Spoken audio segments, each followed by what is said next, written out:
Do Go On's 500th episode is coming to Melbourne at the Capitol Theatre on Saturday, April 26th, and here's a ticket update. We've now sold 80% of all tickets.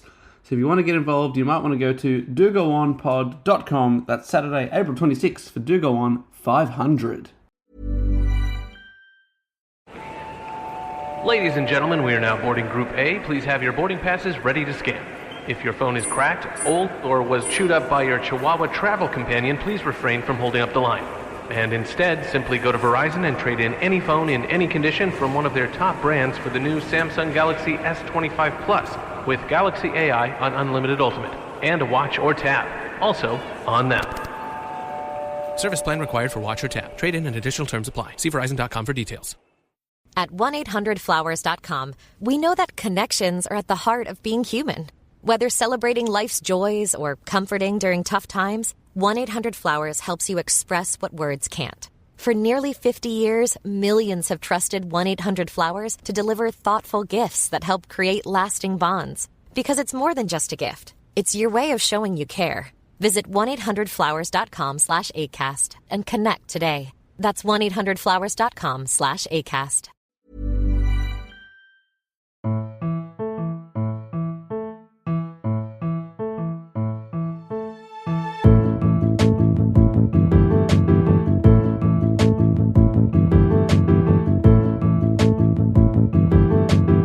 Hello and welcome to another episode of Do Go On. My name is Dave Warnocky, and as always, I'm here with Jess Perkins and Matt Stewart. Hello. Hey, how good is it to be alive? So good. So good, in fact, that the Beer Pioneer Season 2 has just launched online. Can you believe it? Oh, wow. Not even chit-chat before this plug. Well, I thought I've come with a few topics to chit-chat about. Number one. Number one. Oh, the Beer Pioneer Season 2 has launched. First 7 episodes are up on the Beer Pioneer YouTube channel. Can you believe that? I can. Where I unrelated from. I wish I was never born. Oh, okay. Yeah, you should say what it is because it's so great. It's a travel history program. Hosted by you. Hosted by me. It's a Beer Pioneer with Matt Stewart, which is me. And I go in season 2. I go all of season 1's online as well on the Stupid Old channel, where I travelled around Port Phillip Bay in the steps of William Buckley. But this season 2, I go from Adelaide to Darwin through the Red Centre. Pretty amazing. Saw so much stuff that I'd never seen before. I loved it. It was travelling on the route of old Scottish explorer John McDougall Stewart. Spells his name wrong, but... Disappointing, but that's all right. Yeah. Typo, I guess, and he got stuck with it. He spelled McDougall wrong. Yeah. There's got to be only one way to spell McDougall. Yeah, his is DEWL.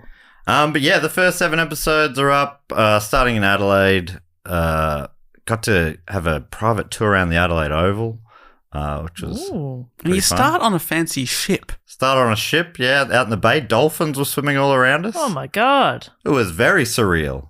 That sounds beautiful. There's some drone shots happening, I assume, unless you got a yeah. helicopter involved. I don't know. I don't know too much about the behind the scenes. I assume there is a helicopter actually when we go to the crocodile. Okay. I was going to say, I feel like if there's a helicopter around, you know. Yeah, You yeah. know. I went up in a helicopter, which was a bit of fun in a future episode. But yeah, the Beer Pioneer, I think the YouTube channel is just called the Beer Pioneer. So, I mean, that makes it pretty straightforward. Check Easy it to out. find. Awesome. Any other chit-chat, Dave? Anything you want to share? Or? Was there a point 2 on your list, Matt, or is that it? Point 2, 500th episode. That's right. Oh my God, goodness. yeah. we Fast approaching. And the tickets are flying off the shelves, metaphorically speaking. And Yeah, they're not on a shelf. They are selling There's something quickly. like 15% of tickets left, 10%. It's very, very Yeah. surprising, to be honest, because we're it's getting our close. biggest Australian show ever. Yep. So excited. Second about only it, to yeah. the big one we did in London, but it's a very similar size to that. It's because it's a proper theatre. Yeah. It's very exciting. We're going to have special guests, and we're going to make it a proper show. Yeah. Put For some- the first time. Our 500th is going to be our first proper show. We're going to put some razzle-dazzle on it. Yeah. Okay? And the good thing about these talking points is that even if someone's listening in a few years' time, it's still relevant. The Beer Pioneer will still be Yes. available to watch, and the 500th episode will still be available to listen to. Yeah. Yep. You obviously won't be able to buy tickets to it then, but you'll be able to listen to it. Wait, well, like if somebody's listening in 2027, and they really want to buy a ticket to the 500th episode, they can. They can. We'll send you our PayPal details. We'll take your money. We'll take your money. No problem at all. Venmo. Yep, I'm sure we'll have that by then. Is that one? I don't know how to pronounce it. It's probably coffee. You seen that? Oh, that makes more sense. Oh, Ko-Fi. Ko-Fi. So that's Saturday, April 26th. Big Saturday night show. Excited. So I think that's the talking points done. Shall I explain how the show works? Please. Yeah, that'd be If fantastic. this is your first time tuning in or haven't heard us in a while, basically what we do here is we take it in turns to report on a topic which is often, but not always, suggested to us by one of the listeners. We go away, do a little bit of research and bring it back to the group in a report style. And it is Matt's turn to do the report this week. Jess and I, we've got no idea what you're going to talk about. It is genuinely a secret. And we don't interrupt, and we don't like make silly little jokes. We just sit here and politely listen. No, you've never So if you're interrupted. here for some sort of comedy podcast and you thought, well, those three comedians will host a comedy show, think again, bucko. Yeah, this is the only non-funny thing we do in our life. Okay? Yeah, I everything take else it is shit hilarious. in a funny way, but I come here and serious. Remember that shit you took Yeah. and it came out in the size of one of those horns? And went, Yeah. That was sick. That was funny. And then Dave did one that was like a little flower, but it squirted water. Yeah. And then you've never That done was one. awful. But I've never done that because gentlemen never shits. Correct. But I'm doing the report this week. I don't know if we've given the warning because I wasn't really listening to what you were saying there. It's normally about a year 9, year 10 level. Yeah. You know, pushing up to 11 or 12 at our absolute best. Yeah. But, you know, usually about 9. We'd year probably 9. do, like, maybe each we would do 2 year 12 ones a year. Yeah. You know, where we've really gone, Really? I nailed that. Oh, Yeah. I think we should start, setting the bar. Where are we this week, do you reckon, for this one? Is this I your reckon- year 12 Oh, level? great. Yeah, love that. I'd say probably year 10 for me, but I was still trying in year 10. Yeah. When did you stop trying? Which subject? Oh, great question. For maths for me, never. I was never trying. Yeah. Never stop trying. Oh, okay. I still don't get it, but I won't give up. I was the reverse. Maths, I had to start trying halfway through year 11, but it was too late. I'd lost it. It was easy until that point, and then it passed me by, and I never caught back up. Yep. Which sucked. When they started bringing in letters, you're like, what the hell? What the fuck is going hell? This is a numbers-based thing. Yeah. A, B, X? What What the the hell are you heck? talking about? Yeah. So yeah, I still cannot multiply to this day. So I'm doing the report this week, and to get on the topic, we always ask a question. My question is, hands on buzzers, what is the Spanish name for the mythical lost city of gold? Buzz. El Dorado. Correct. Well done. Do you remember, was I with you watching El Dorado on a plane? Yes, we were on. Yeah, that was recently when we went to the Europe last year. Yeah. And you were saying this holds up. It does This is- hold up. If you are you going to reference the animated film No. starring Kevin Kline and I've got. Who else? I You do were have laughing out loud. it's very funny. Anyway, I've got a list towards the end. I'm going to read off some names. See if you've heard it. There's so many different movies and TV shows and yeah, I stuff. bet.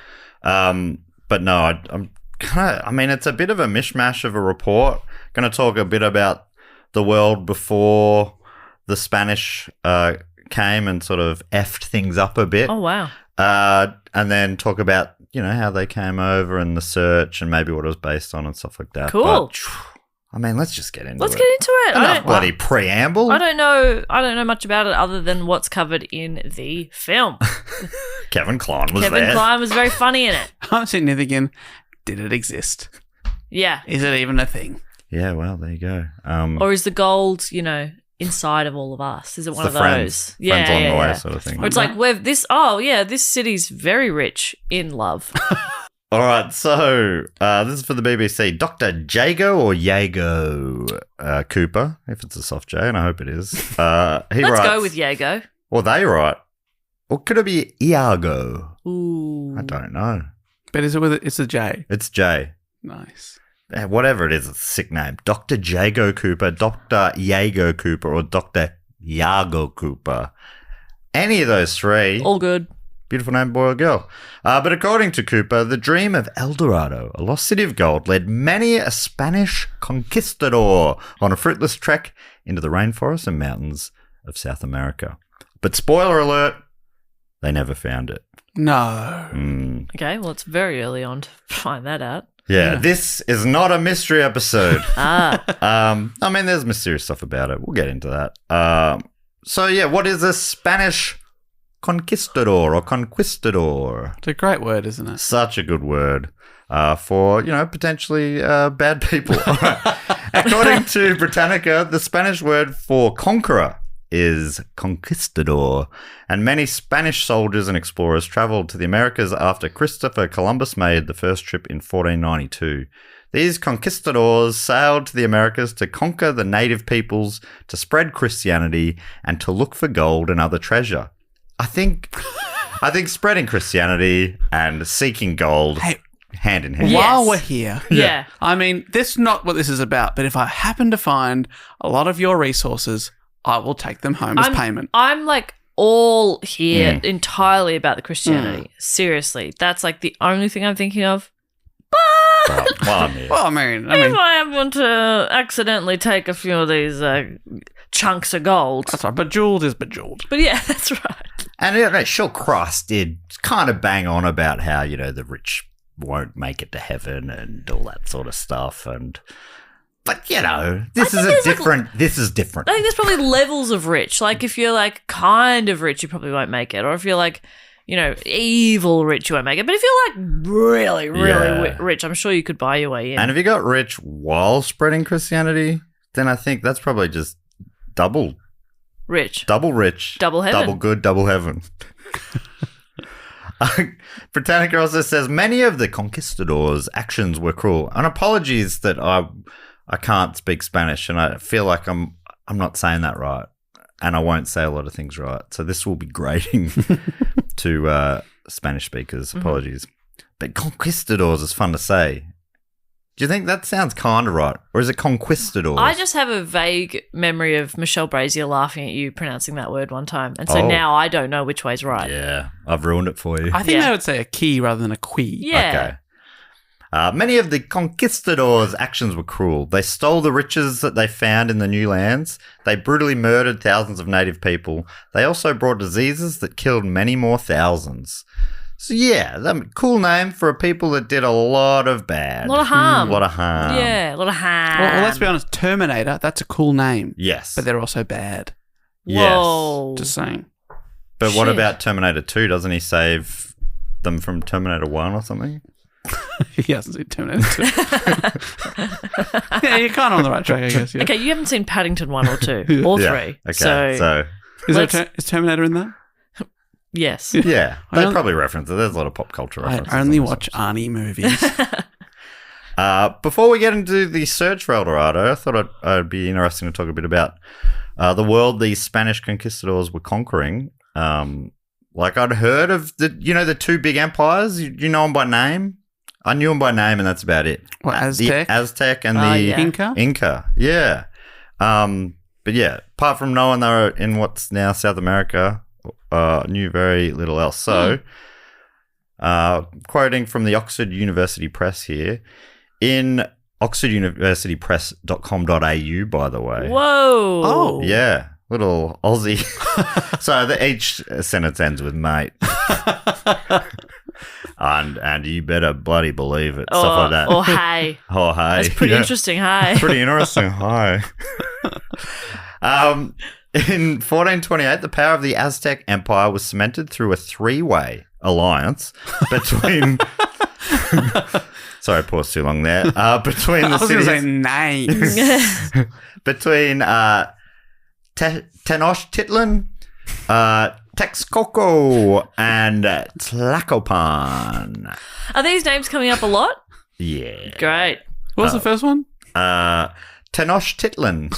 And I got to tell you, I've listened to our man pronouncing it on YouTube. And what did he say? And he said something. He said, welcome. Today, we're going to be talking about one of the important cities in the Aztec Empire. Tenochtitlan. Tenochtitlan. But he says it probably correctly. Huh. I've written it out phonetically as I thought he said it. Okay. Anyway, yeah, great. I love it. As a three-way, each of those more powerful than last. Tenochtitlan, Texcoco, Tlacopan. That's not really true. So these are big, They are big. leaders. I meant no, they're cities. They're Cities. yeah. Okay. And they're not. The first one's the most powerful. I said each more powerful than the last. That was a straight up lie. Each less powerful than the last. I found a lovely website called mexicohistorico.com, which I freaking love. That was a .com, not a .com.au. Yeah, .com. Okay. Yeah. Well, Hola, mate. They write, together these cities established a formidable confederation that wielded immense power, transformed social and political dynamics in the region, and laid the groundwork for the rise of one of the most complex and expansive empires in Mesoamerican history. Mexico Historico goes on to describe each of the cities. Tenochtitlan was the heart of the Aztec Empire and was situated on an island in the middle of Lake Texcoco. It was founded in 1325 and it emerged as a vibrant cultural and political center that showcased the architectural brilliance of the Aztecs. This is something that I think only in the last few years did I realize how recent these empires existed. Oh, right. You're thinking that's like ancient Egypt sort of level of... But they're obviously relatively recent. This one was founded in 1325, you know. The city was characterized by its sophisticated grid layout, expansive marketplaces, and monumental temples. Tenochtitlan, said that differently, Tenochtitlan was not only significant for its size and architectural success, but also for its rich agricultural practices, including the development of chinampas, or floating gardens, which allowed for year-round farming. As a result, it became one of the most populous cities in the world at that time, serving as a magnet for trade and immigration. Founded shortly after Tenochtitlan, Texcoco was situated on the eastern shore of Lake Texcoco. Makes a bit of sense. I think that was not a coincidence. The city distinguished itself through its intellectual and artistic pursuits. It became a focal point of poetry, philosophy, and music during the 15th century. Their ruler, and I tried to find pronunciation. It's wild that the internet doesn't have easily accessible pronunciations for some of these key terms from history. But anyway, their ruler, Nezahualcoyotl, was an esteemed poet and philosopher who implemented laws that fostered arts and sciences, allowing Texcoco to thrive in cultural achievements. So they just had this. They had imagine the Prime Minister of Australia being a poet and a philosopher. I can't imagine it, to be honest. What about Elbow when he's up there waxing lyrically? Oh, yeah. Jeez, what a way with words. What a way with words that man has. I mean, you saw his top 10 hottest 100 votes. The man likes the arts. I actually missed it. I didn't see him either. Were they? Amyl and the Sniffers were in there. Oh, that's pretty cool. Yeah, I think, we actually have a really cool Prime Minister. I have some doubts about whether or not this was vetted by a team, maybe a PR team, but I think he genuinely does like live music, but still, anyway. But you're not saying he's not a poet, you're saying, compared to this guy. I'm saying no, he is not a poet. Okay. I'm going on the record saying that. Okay. Prison? Straight to prison. Yeah. Is that what you do if you're the ruler? Yeah. Anyone who doesn't have an artistic pursuit, jail time. No, it's not about artistic pursuit. It's just somebody I don't like their vibe. Oh, yeah. Or they look at me wrong. Or Yep. they just they cut me off in traffic. Or you sass me. Prison. Prison. That'd be Okay. fun. Yeah. You just point to someone, prison. You wouldn't go to prison, Dave. Thank you. I don't think you'd last. I really you wouldn't wouldn't. cope in prison. I really wouldn't. Matt would be running the place in no time just to spite me. The prison. Yeah. Back to Mexico Historico. The city possessed a well-structured system of governance and maintained its own political identity, which was crucial in forming a balanced alliance with Tenochtitlan. Remembering they had a three-way, these cities. On the southwestern edge of the lake lay Tlacopan, the third partner of the Triple Alliance. This is a big lake. 3 cities going on. Yeah. Though smaller compared to Tenochtitlan and Texcoco, Tlacopan played an essential role in the alliance, providing military strength and resources. The city was strategically located and served as a vital trade hub, linking the eastern and western regions of the Valley of Mexico. Consequently, Tlacopan's position contributed to the alliance's commercial prowess, allowing for enhanced economic integration and mutual benefits among the member states. So things were going along pretty well. At least for that, the Aztec Empire, there were other tribes and civilizations around who didn't really love what they were up to, and which the Spanish were able to take advantage of later. But yeah. Hey, they said you're really, really stupid. Yeah. Oh. What? No, they Wait, did what? that. Yeah, you should go and attack You them. should join us. Yeah. If you want. We're actually going over there to tell them that that's not on. If you can join us if you want to. We're here for you. Yeah. We're saying it on your behalf, but if you want to be there as well, then and maybe you might even want to be right up the Yeah, front. if you want to go first. Yeah. Well, keep going. Yep. Keep going. Yeah, We yeah. Yeah, are you tell right them. behind you. Yeah, so Aztec Empire going okay, but then, as Cooper writes, Columbus's arrival in the Americas in 1492 was the first chapter in a world-changing clash of cultures.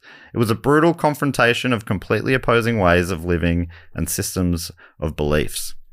And may I now summarise this with the help of the Oxford University Press.com.au timeline. Ooh. In 1492... Do I need to do an Australian accent? It would help. Okay. Christopher Columbus arrived in the Americas, landing in the Bahamas, Cuba, and Hispaniola in the Caribbean. The Caribbean. The Caribbean. It's truth. How do we talk again? Yeah, I don't know. Caribbean. Or Caribbean. It's Caribbean. Right? I think that's what we would say Both are usually. accepted, I'm sure. In 1494, the Treaty of Tordesillas, that's how an Australian might say it, but I think it might more likely be the Treaty of Tordesillas, maybe. That was signed in a... I don't think that's I right. think you missed a syllable there. It wasn't Tordesillas. Tordesillas. Okay. Ooh. Does that feel right? Does that feel better? You've been to Mexico, haven't you? I have, yeah. And everywhere, like we go around Mexico City, they're like, see that beautiful church there? Yeah, that used to be an Aztec temple. And then they tore it down. And then they used the stone to build this. Yeah. There's a lot of that. Yeah. Cool. I mean, it's interesting, but yeah. So anyway, this treaty was signed. This is wild, but it talks to, the European mindset back then and maybe a little bit today. So this treaty was signed by Pope Alexander VI, and the Pope there granted all lands to the west of a certain line in the Atlantic Ocean to Spain and all lands east of that line to Portugal. Oh, okay. Great. And the local people? Oh, they... just reading the fine print. An even smaller line. It doesn't seem to mention them. Huh. Gosh, and did we look up to see if Pope Alexander VI was on the list of sexually active popes? Oh my god, it would be remiss of me not to look that will, up. determine whether I respect him or not. Whether I respect this ruling. But will you tell us before we look it up if it helps him in your mind to be sexually active or not? Of course, absolutely. Yeah. Yeah. Okay. Yeah. Dave loves to fuck. I just like to think I have a shot with the Pope. All right. Or shot as a pope. That's right. He's on the list. Yes! Oh, wow. Then we stand by this decision he's made. He's under the list of popes alleged to be sexually active during pontificate. Alleged. And under the subcategory relationships with women. Not married, but maybe had relationships with Venosa de Catanei and Guilla Farnese. Wow. Yeah. Guilla? Guilla. How's that spelt? Giulia. Is that Julia? Julia. I prefer Guila. I think most Julias do as well. Sup, Guilla? Guila? Guilla the Squealer. That's what probably the nickname would be at a school scenario. If she, told on people. That's what I meant. Okay, so he's just... He's drawn a line on a map, as the Europeans have done. And I say the Europeans like I don't have nearly purely European heritage. Yeah. Obviously not putting myself aside from that, but they just put a line down the middle and went, That's yours. Gosh, I'm All so right. naive. I really thought you were going to say Spanish on this side, Aztecs on this side. Yeah. No. They didn't get a look in at all. No. Okay. And they'd hardly been there at that point. It was 2 years ago, Christopher Columbus, didn't he accidentally land there? I forget. Hopefully that's not a misconception. Either way, please tweet at me because I'm not really on there anymore. You'll never see it. In 1502, Montezuma became the Aztec ruler. It's quite a well-known name. In 1507, America was first named by the cartographer Martin Waldseemüller in honor of the explorer Amerigo Vespucci. Vespucci. They could have called it Vespucci. Yeah. Vespuccia. North and South Vespuccia. Oh, yeah, I love that. Yeah, that's a zhuzh up for sure. So this is when we meet the Spanish conquistadors, back to the OUPT timeline, .com.au. In 1517, Conquistador Hernandez de Cordoba began to explore the Yucatan Peninsula and Mexico's east coast. In 1519, Hernan Cortez arrived in the Aztec Empire, entering the capital city of Tenochtitlan. And this is bad news for the Aztec Empire. Prior to entering Tenochtitlan, Cortez won over the locals of Tabasco, where he landed, gaining local knowledge and intelligence. I think he was a good people person, as a sort of a ruling, like he was leading this mission, and he was able to get people on his side, either with talking.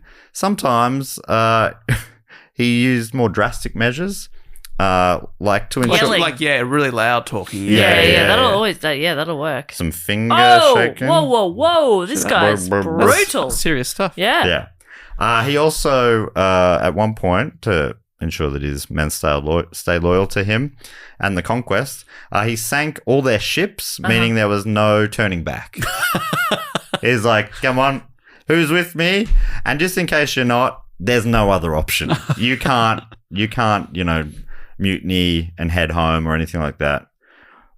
I've also burnt down your homes, so there's no home to go back to. Yeah. Is that cool? There's no Spain anymore, actually.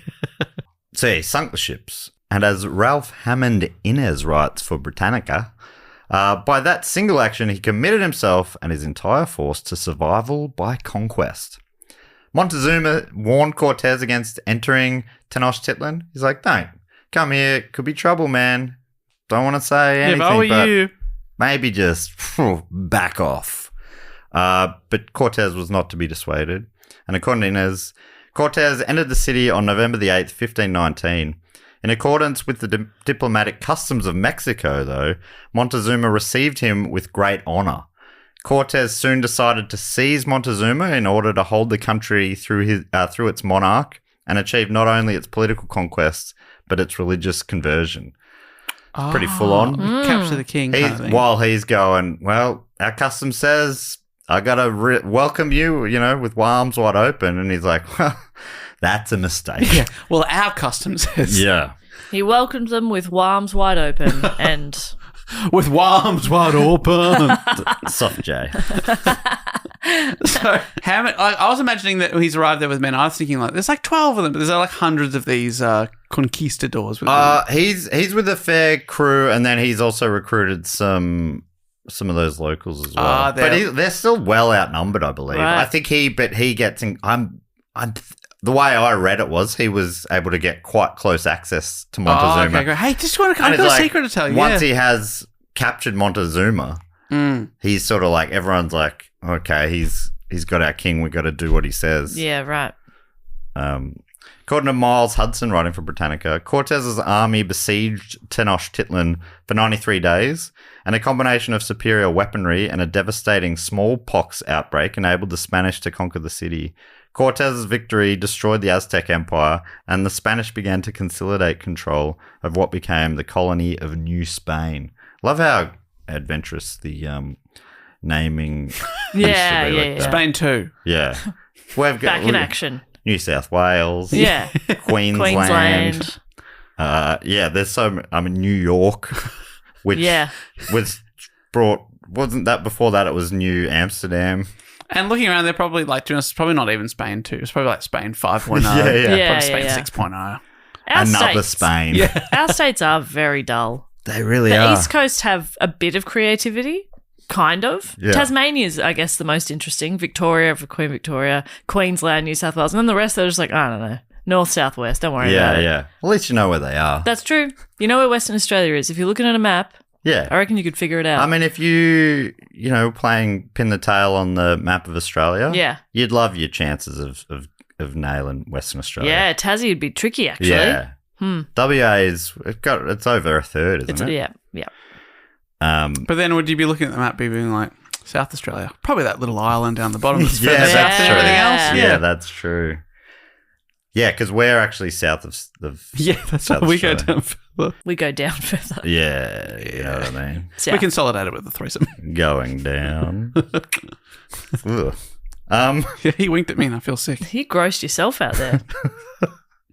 Yeah, that's not unusual. Yeah.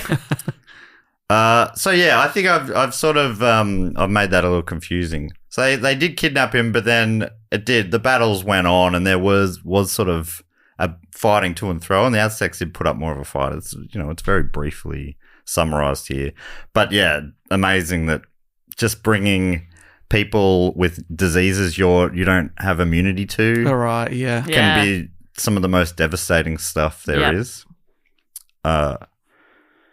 Yeah. But anyway, yeah. In the end, that was Aztec Empire, as all good things must do. It came to an end. In 1524, Cortez left on an expedition to the jungles of Honduras. And I'm like, stuff this guy, Cortez. I'll tell you a bit about the rest of his life. And it wasn't too good. So, I don't know if this makes you feel better or not. According to Inez, the 2 arduous years he spent on this disastrous expedition damaged his health and his position. His property was seized by the officials he had left in charge, and reports of the cruelty of their administration and the chaos it created aroused concern in Spain. Whenever he left, it just became chaos back in New Spain. Which meant that his position as ruler of the new colony was in a bit of a dicey position. The King of Spain at the time, Charles V, was probably the most powerful man in the Western world at that time. Spain had a big growing empire. So Charles had other things to worry about, basically than this little one of the many new Spains that he had going at the time. But instead, it was handled by some other Spanish bureaucrats, and they were concerned by the situation. So they sent out a party led by the fantastically named Louis Ponce de Leon. The only reason I bring this up at all is because of his name, to be honest. Louis Ponce. Louis Ponce de Leon. That's good. He was to conduct a commission of inquiry into the situation, but according to Winners, when he died almost immediately, Cortez was accused of poisoning him and was forced to retire to his estate. So they didn't get to do the inquiry, but they're like, I think we've heard enough. Mysterious death. Okay. He was forced to retire to his estate. Yeah, Ugh. pretty brutal, What right? cruel You punishment. did say the last couple of years were pretty bad for this guy. Yeah, well, the problem was he should have just, those kind of guys, I don't think they ever want to retire to their estate. Yeah.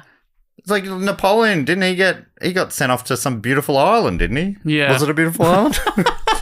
Might have been a hellhole. I've always pictured it as being a paradise. Really tropical paradise. And he's just like, nah. But they're always like, no, I don't want to retire tomorrow. Oh my God, that's all I want. Yeah, I know. It's like, you lucky bastard. Yeah. No. But then in 1528, he sailed back to Spain to plead his case to the kings. And put me back in, coach. Nah.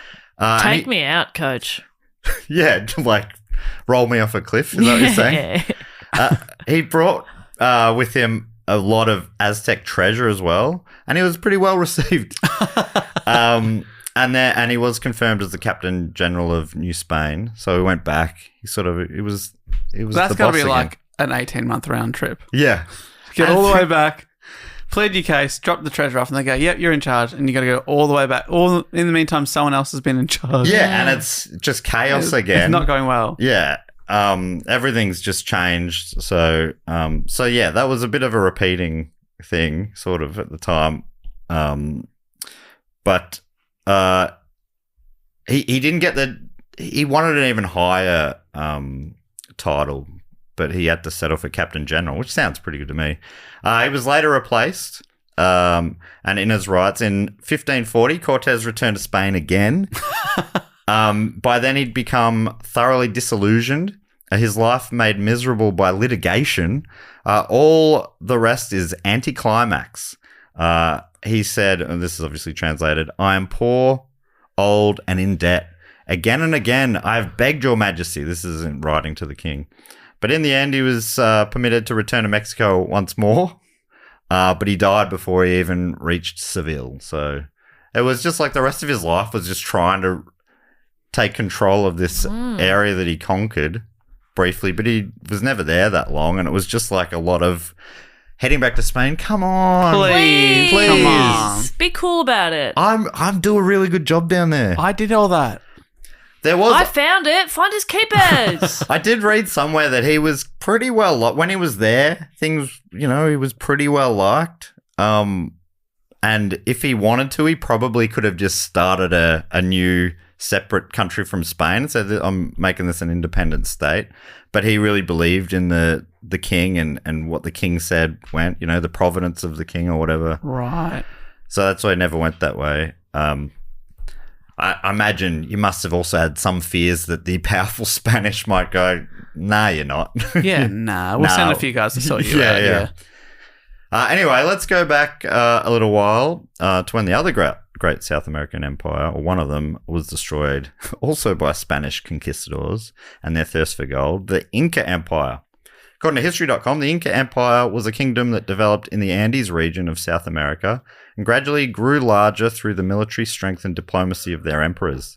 The Inca state spanned the distance of some 2,500 miles from northern Ecuador to central Chile, and at its peak consisted of 12 million inhabitants from more than 100 different ethnic groups. Wow. Well-devised agricultural and roadway systems, along with a centralized religion and language, helped maintain a cohesive state.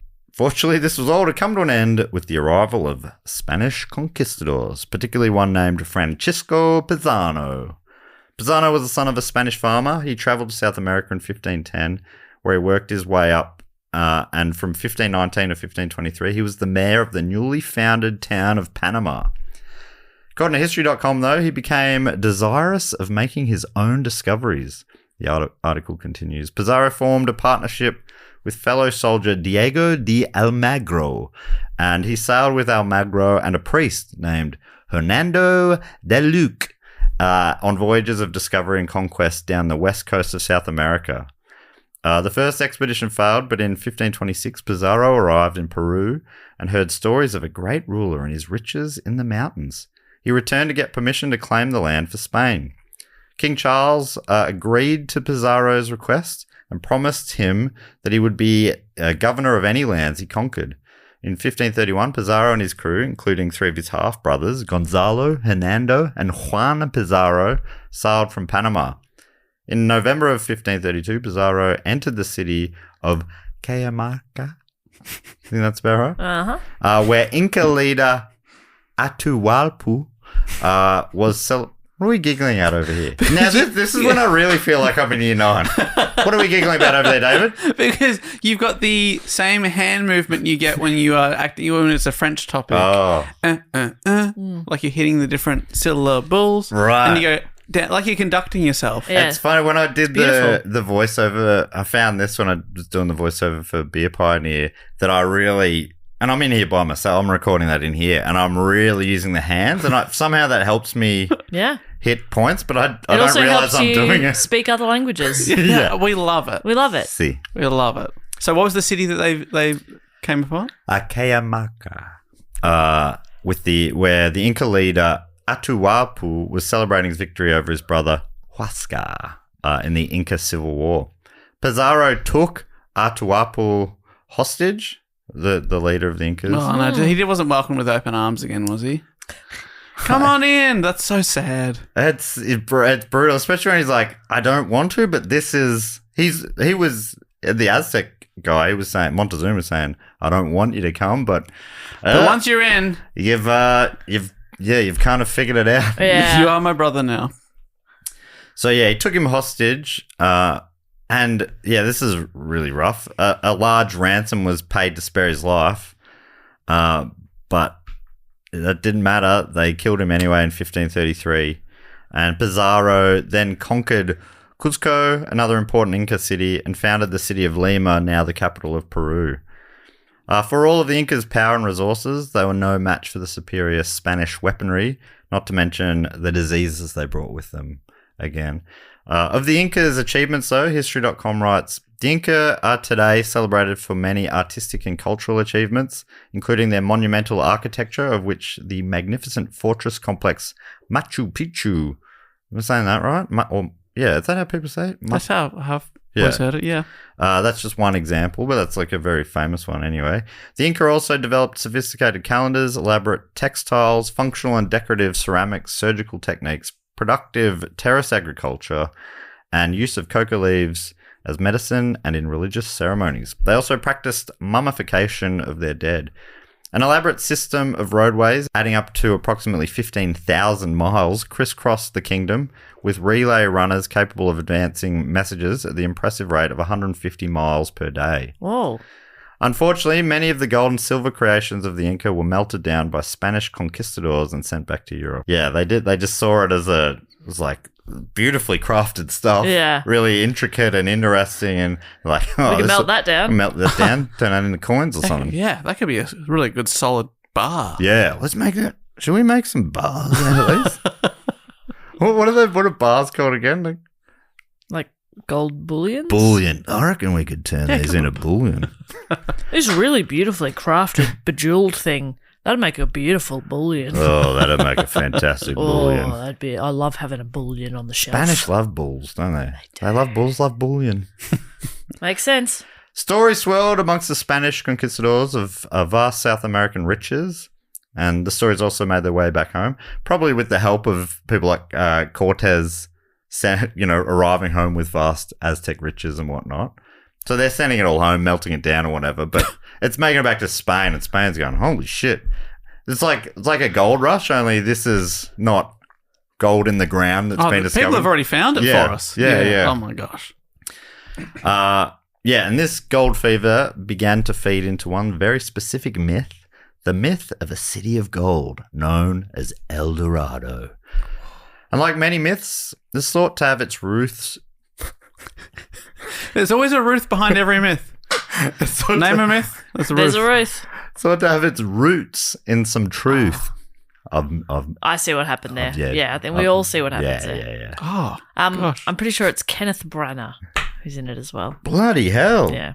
Poirot himself. He's my Poirot. Wash your mouth out. With his double mustache. Yeah, it's too big. What is he thinking? It's too big, Ken. And that head's nothing like an egg. No, he's not an egg-shaped head. It's just a handsome man with a big mo.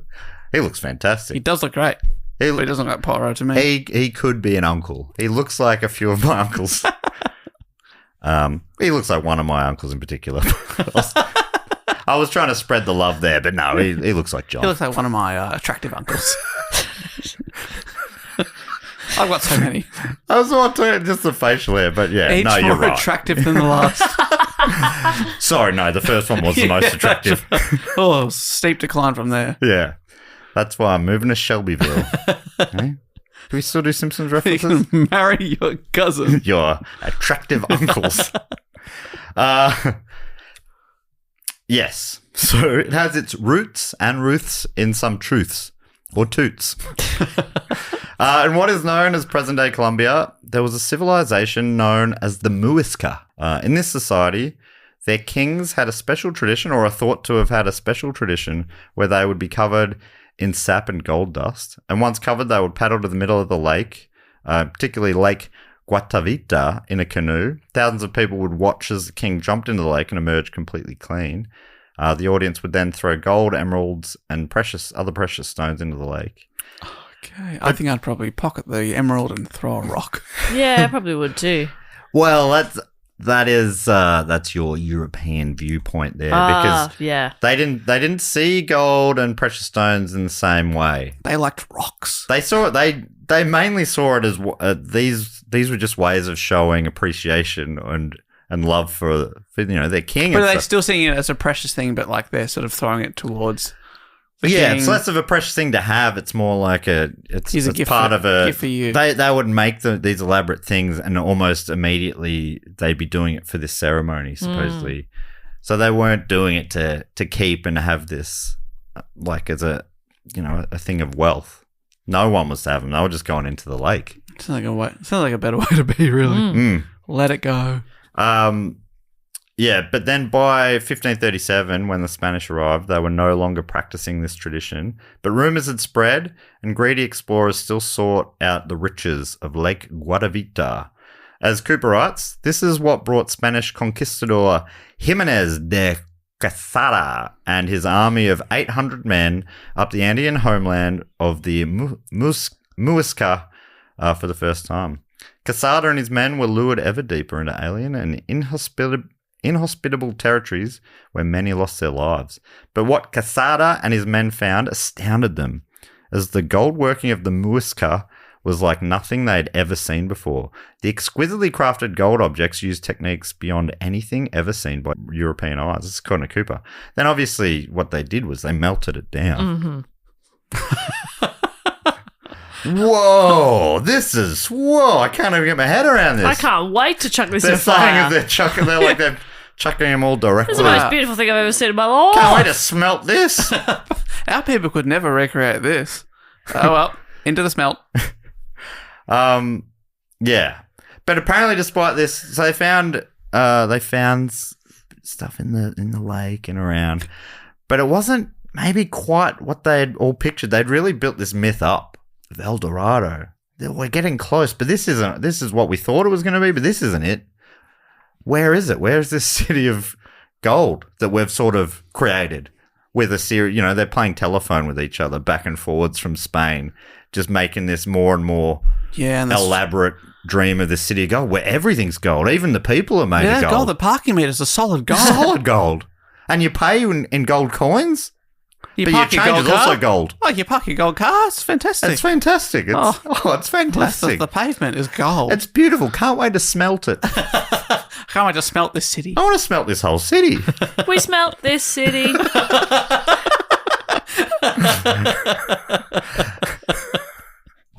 I don't think that deserved that. Oh, it's very funny. We smelt this city on rocks and gold. Rather than let go of the fantasy, many conquistadors instead convinced themselves that there was a real, much more fruitful city of gold. They would just have to keep searching for it. Well, if you thought this was good, imagine the real one. Yeah, it's so gold.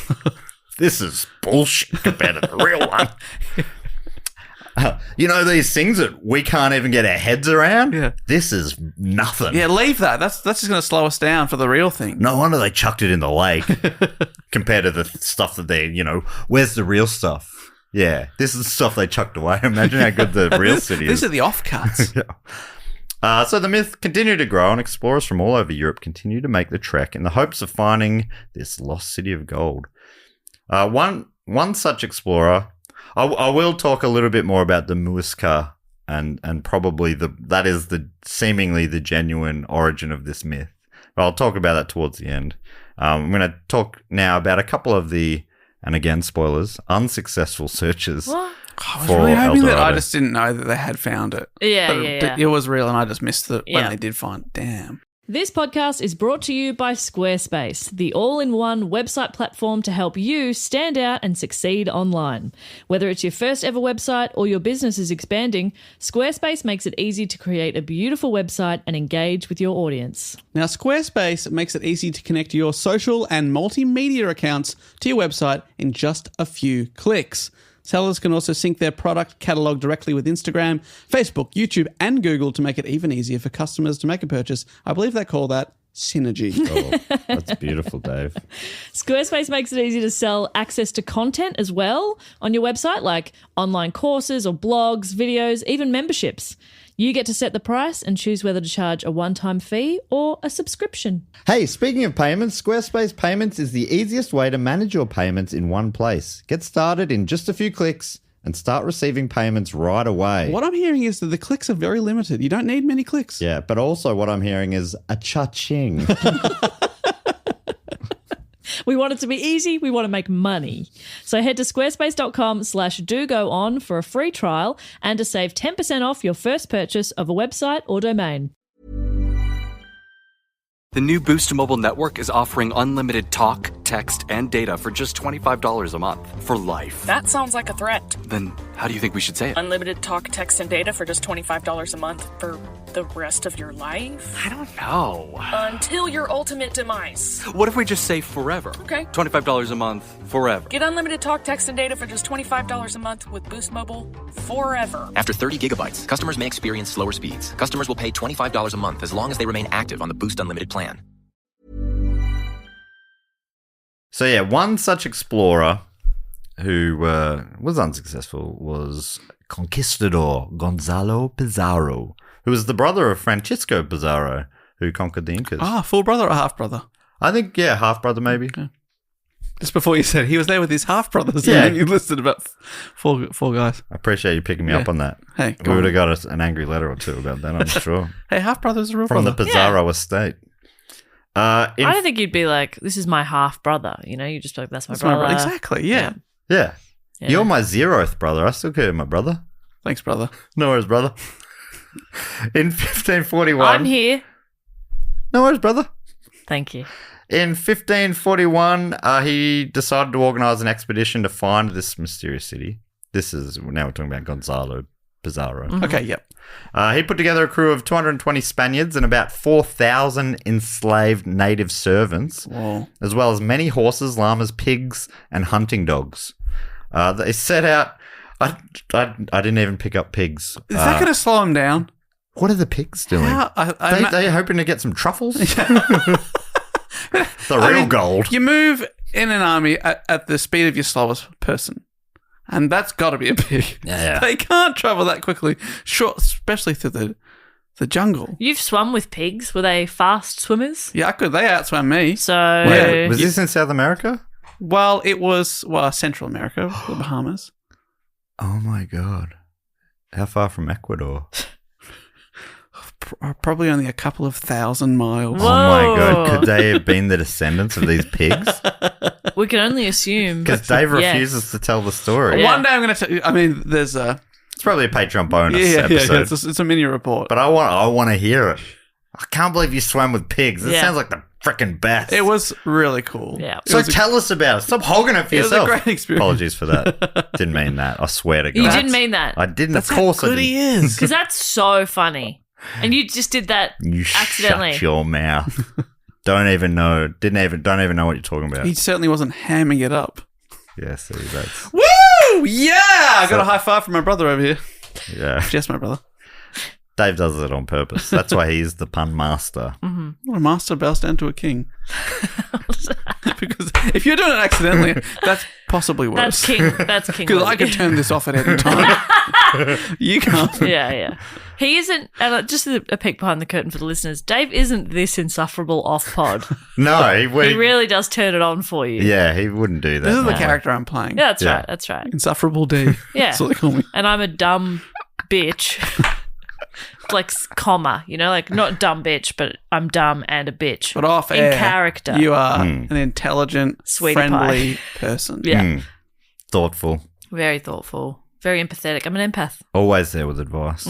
Unwanted advice. Unwarranted advice.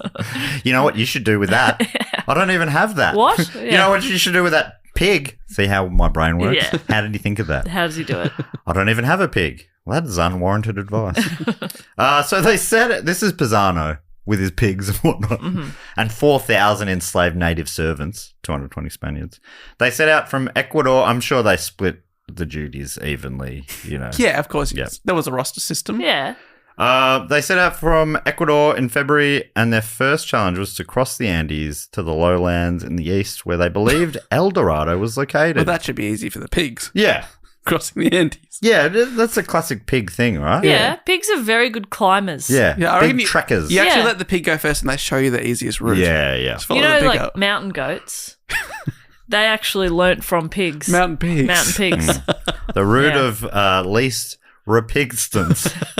He See, it can't is turn hard. off. It is He hard. It's can't hard turn when it you off. try, yeah. Yeah, I can't turn it on. Yeah. Because it just comes naturally to you. Well, yeah. This trek was brutal, especially for the pigs. And along the way, they lost 3,000 of the Pigs. enslaved Oh. and 140 Spaniards. So they lost the vast Whoa. majority of the crew. What about the pigs? They were dropping like flies. Oh, the pigs they were doing fantastic. That is actually an astonishing amount of people. But what was waiting on the other side of the Andes would make this first part of the trek feel like a Sunday stroll. It got harder. Perfect. On the other side was the Amazon. Okay. And That's notoriously quite easy to navigate. Not today's Amazon with all its footpaths. And Yeah. Hiking tracks. yeah, and trams. It's just the real Amazon. Yeah, shuttle yeah. buses. 2 million square miles of jungle that no European had ever stepped foot into. They're the first to Really? arrive there, apparently. Nothing could... So obviously, according to these words on the page. but it would start, and you wouldn't know. You're like, it's probably only a couple hundred more meters. Yes. Let's keep going, guys. I'm sure at any moment now. Can't be Yeah. much further. Yeah, totally. As you go deeper and deeper in. Yeah, Yeah. that's right. Hey, we've got to be over the halfway point, so we may as well keep going. now. Yeah. It'd be silly silly to turn back. So, yeah, they're just amazing and huge. Didn't even have a name yet. I'll talk about why it's called the Amazon or why they think it might be in a sec. Nothing could have prepared them for the wild animals, disease, poisonous fruits, and hostile indigenous people that were awaiting them. But as they say, ignorance is bliss. So Pizarro forged ahead, convinced civilization couldn't be far away. But that could not have been further from the truth. Wow. Is that right? Yes. The negative there, I'm like, wait, did I? The crew walked for months through harsh terrain, completely ill-prepared. Men continued to drop like flies, but still Pizarro was undeterred. Imagine it's weird that he's not dropping like a fly. Fine. Yeah. I'm so glad to be a woman. I'm picturing him being carried on like Nobody makes us go on these trips back then. Do you think he's been carried on a pig? I don't think people talk about that enough. Yeah. Men die young. Yeah. Why is that? Because they get sent all the hard jobs. Yeah. Yeah. Like taking out the bins, Yeah. the really hard stuff. Yeah, I have got the incel talking points this week. You and I do the same job. Yeah. Isn't that crazy? Yeah, so maybe I've got a chance to live. Yeah. So you're a coward Yeah. because you don't have one of Well, the that's hard why jobs. at the start of every podcast recording, you put a white feather in my pants. In my pants. Which is weird. It's itchy in there, Jess. Take them out. Well, I'm looking like I'm a bloody chicken. They're poking out here. People are going, what is going on with chicken legs over here? I never change my pants. They're just really puffy now. Could you start using duck down, please? Fine. You'll get too warm. Okay. So eventually they stumble across a river that historians believe was the Rio de Coca. And there they came across some locals. The Spaniards, not known for having respect for local populations, it's a slight understatement there, set about torturing them in order to find out the whereabouts of El Dorado. The local people are going, we don't know what you're talking about. Probably we literally don't know the words you're saying. Yeah, we don't have the same language as you. But even if they did, it's like, this thing doesn't exist. Yeah. And we haven't heard of it because it's a thing that you've made up. Yeah. And So- the thing you're basing it on is from, a little while away. Yeah. And we don't really chat with those guys. No, we don't have the internet. So, I mean, So I have no what do idea you what want us you're to talking do? Yeah. Being tortured for information you don't have would be rough. Yeah. I'm swearing to you. Eventually, you're just going to give them bad information. Yeah, over there. Over there. Well, that is exactly what happened. When a local leader figured out what they were doing and that they were punishing people for not giving them the answers they wanted, to save himself and his people, he told Pizarro that, yes, of course, El Dorado is real. And they could find the riches beyond their wildest dreams if they just continued a little further down the river. And leave us here. Yeah, you don't want us there because we'll probably want to cut. Yeah, So- that's right. Don't cut us in. We're bad luck. Yeah, And yeah. our people actually can't access El Dorado. So if we're with you, you won't get to it. It's you won't even magic. see it. It's magic. Yeah. So, yeah, you'd better go and we'll be here. Definitely, we're going to stay put. We're going to stay right here. As soon as you leave, we are not packing up and moving. Don't you worry We'll be about back. that. We'll feed you on the way back. Don't worry about that. So how to go downstream when you don't have any sort of raft? You build one. So they build a boat Out called... of pigs. Tape a bunch of pigs together. That's how the pigs ended up being used, yes. Great. It was all made from crackling. I'm glad they've finally come in handy, these bloody pigs. Oh, you think they're alive? Oh, yeah, there's been alive pigs the whole time. They're rowing. They're It's just like a Flintstone- slowly swimming pigs. That's how they started Yeah, swimming. we know they can swim. It's a Flintstone type boat. You know they can where it just swim. has all these little holes that the pigs put Yeah. their little Their little and they trotters paddle. out. It's very cute. And they put little carrots just ahead of them. Yeah. And they're stupid. Everyone knows that. Pigs are stupid, famously. And dirty. Dirty and famously. stupid, famously. And we do say things ironically at times during the show. Yeah, just- please don't fucking add us. Get a life. It's so defensive for this like tiny percentage of people. The vast majority of people get it or don't care. Yeah. But the one person, hey, stuff you, man. We're going to dedicate time being negative Yeah. because of this tiny. We're gonna pre-attack you. So for 43 days, some of the crew travelled by boat while the rest continued on foot, and they found, Like along the riverbank type thing. Like, yeah, Just well, right you go next down to the there, boat? Yeah, we'll walk alongside. They're going you the same- float along, Same pace. yeah. I think you wanted to be on the boat. And I bet the leader guy was on the boat. Yeah, I think course he Pisano is. might have been on the boat. But yeah, they did not find anything because obviously they were.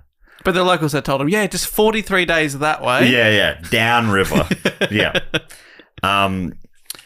It was then that Pisano's second in command, a guy called Francisco de Orellana, suggested what we know from many previous topics you should never do in these sort of situations. Split the the party. Yes. He's like, you know what we do? Split the party. We And learnt that very early on in the podcast history, like episode 2, was it? Yeah. Never split the party. Yeah, and I think about it all the time. Don't split Don't the split party. If you're ever in this scenario, it doesn't help. Because what's the idea that you'll meet up again later? Yeah. Well, this is what he suggested. He said, I'll keep heading down the river in the boat. We'll find food because they were running out of supplies as well. We'll figure out something down the route. And then rather than people keeping on walking, because it's pretty dangerous, you wait here, you set up a camp, and I'll go off and find food, bring it back to you. So off he went down the river with 57 men. He's doing a Macca's run. Well, and then we'll just like sort of row back up the river. Yeah. It's amazing how quickly you caught on to that because they did not. How are you going to get back up? They realized like pretty quickly, but it was too late, that the current was too strong to row back up. So they couldn't get back. Wow. On And top then of- the other people are like, they'll be back anytime now with plentiful supplies. Yeah, we assume, because civilization can't be far away. There'll be shops just down there, I'm sure. It's got to be. On top of that, they're in hostile territory, like particularly hostile territory. So they were like, traveling by land is not an option. It'd be certain death. Local tribes are not happy that we're here. And we keep treating him really badly. So I Yeah. can't figure out why. That's weird. They're all like, stop torturing us. And I'm like, fucking feed me. Yeah. I'm hangry. Come on. Okay, sorry. Sorry if I'm a little upset, but you know, you killed my dad. Okay, mate. All right. And I've got an empty tummy. Can I have a banana, please? Jeez. Yes. So instead of continuing downstream, they moored the boat and decided to sit tight for a couple of days, hoping the group they left behind would head up and find them on foot. You know, like The group that they just told to stay here. yeah, you Well, stay there. after 2 days go, you They're know like- what? Stuff this. Yeah. We're going to keep walking. We're gonna go on foot. Where the other group have already said they're not returning on foot because it's too dangerous. We hope that they go, you know what? we're willing to take that chance in case they're moored. Why don't they just build another boat? Is it really hard? Is there too many people to get on even a second boat? Oh, interesting. Yeah, I think that like the majority was hanging back. Right. But I mean, people were dying. People were dying by the day. So they could have just waited a little longer, and everyone would have fit on the boat. So now there's two groups just waiting 2 days apart on the side of the river. It's just really smart. And neither group budged. Pisano was waiting impatiently at the first stop, while Orlano's crew became impatient with him.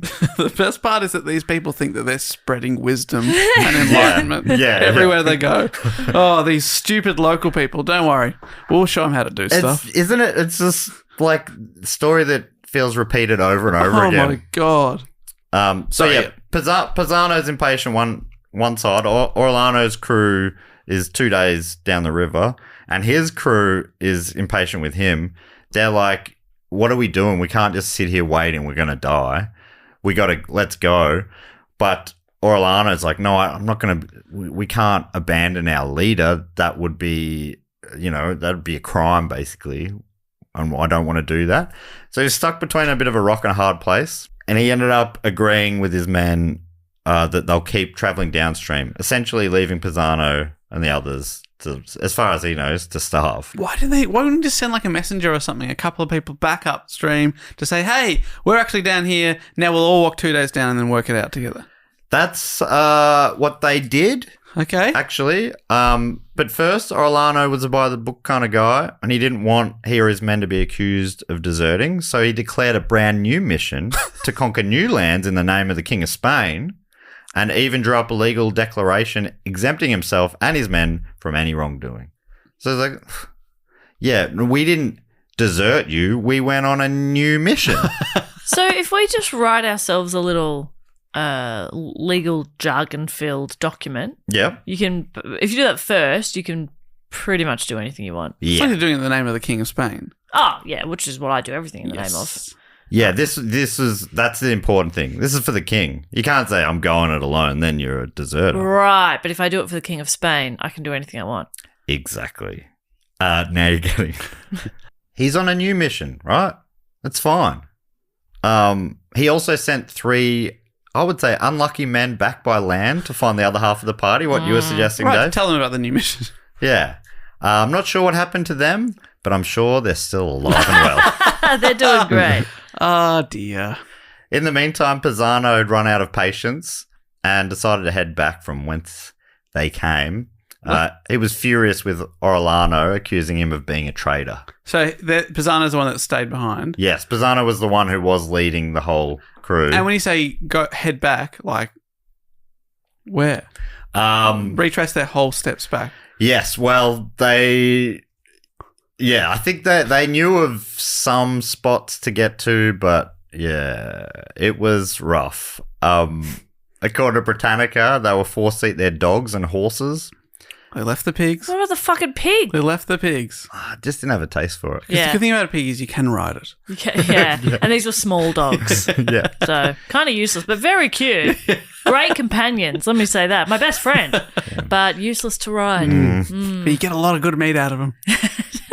So they were on their last legs, really, and Pisano and his crew finally staggered back to Quito in August of 1542.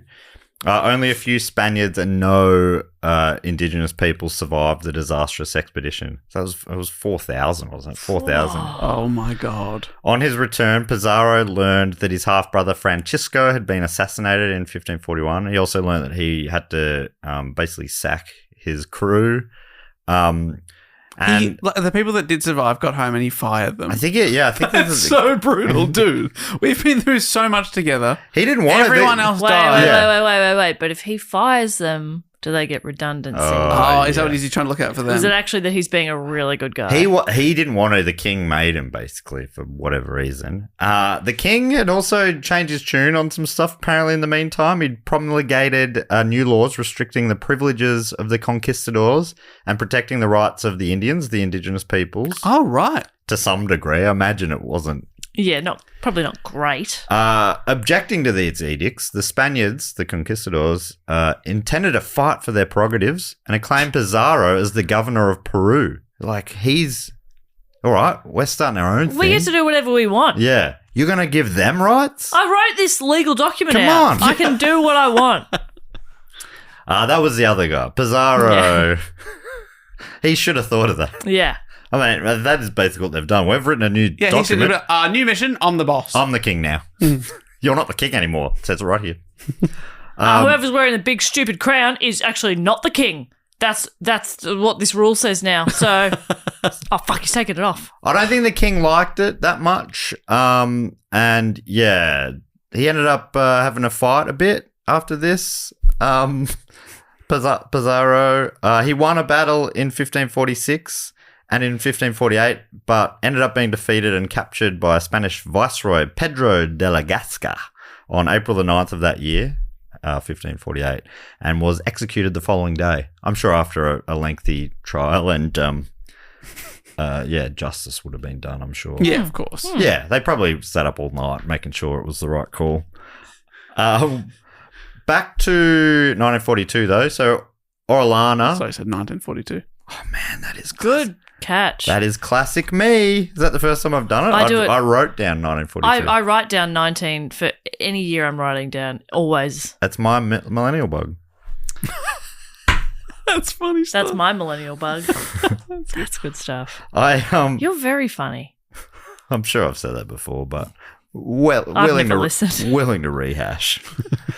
So on this show, rehashing old lines? Never. So let's go back to 1542. So, remember Orellano's the one who was gone to look for food. And then his men are like, we can't go back upstream. We better keep going. Otherwise, we're stuffed. And he wrote up this thing saying we're on a new mission. They continued on down the river. During their travels, they were constantly under attack by various tribes, including the Omeguas and the Tapias. But finally, on the 26th of August, 1542, 18 months after they first set off with over 4,000 people, Orellana and his small crew of around 40 made it to the Atlantic Ocean. Oh, wow. Four. And Europeans have never been in the Amazon before. They basically, by the 11th of September, they arrived on Cubagua, an island in Venezuela. And against all odds, Orellana and his men are now seen as the first Europeans to ever navigate the Amazon River. But all just fluky dumb luck. Yeah.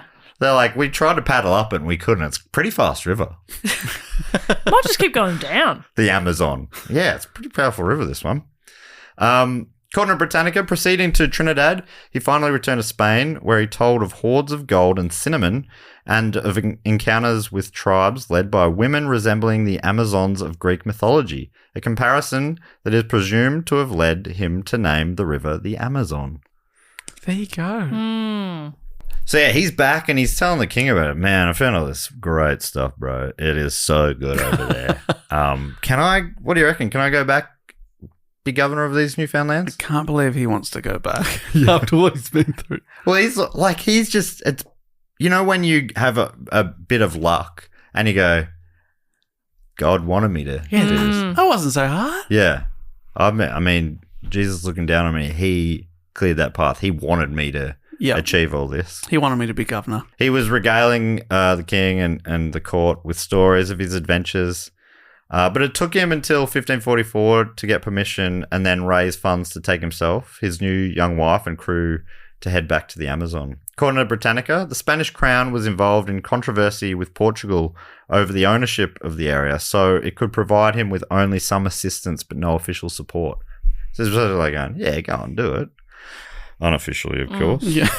Off the books. But go for it, man. That's yours. Unofficially. Enjoy. Yeah, we won't stop you. While his first experience, like we said, went pretty well, all things considered, it sounded like it was a nightmare, but he was pretty happy with it. Unfortunately, his dumb luck ran out the second time around. Long story short, Orellana couldn't find the Amazon River again, and oops. Google Maps. It's around here somewhere. Embarrassing. Does Amazon have maps?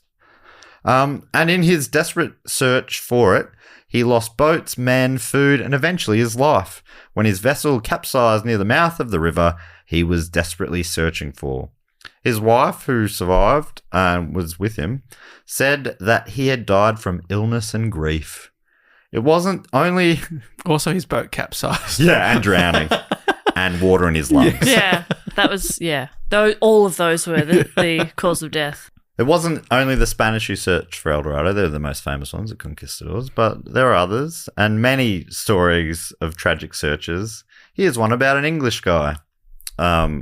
This is for National Geographic. Willie Dry writes. Willie Dry. Have we come across the writing of Willie Dry before? I reckon we have. The question you pose yourself. Yeah, Willie Dry. He Does is he need a sopping towel right or now. Willie Dry?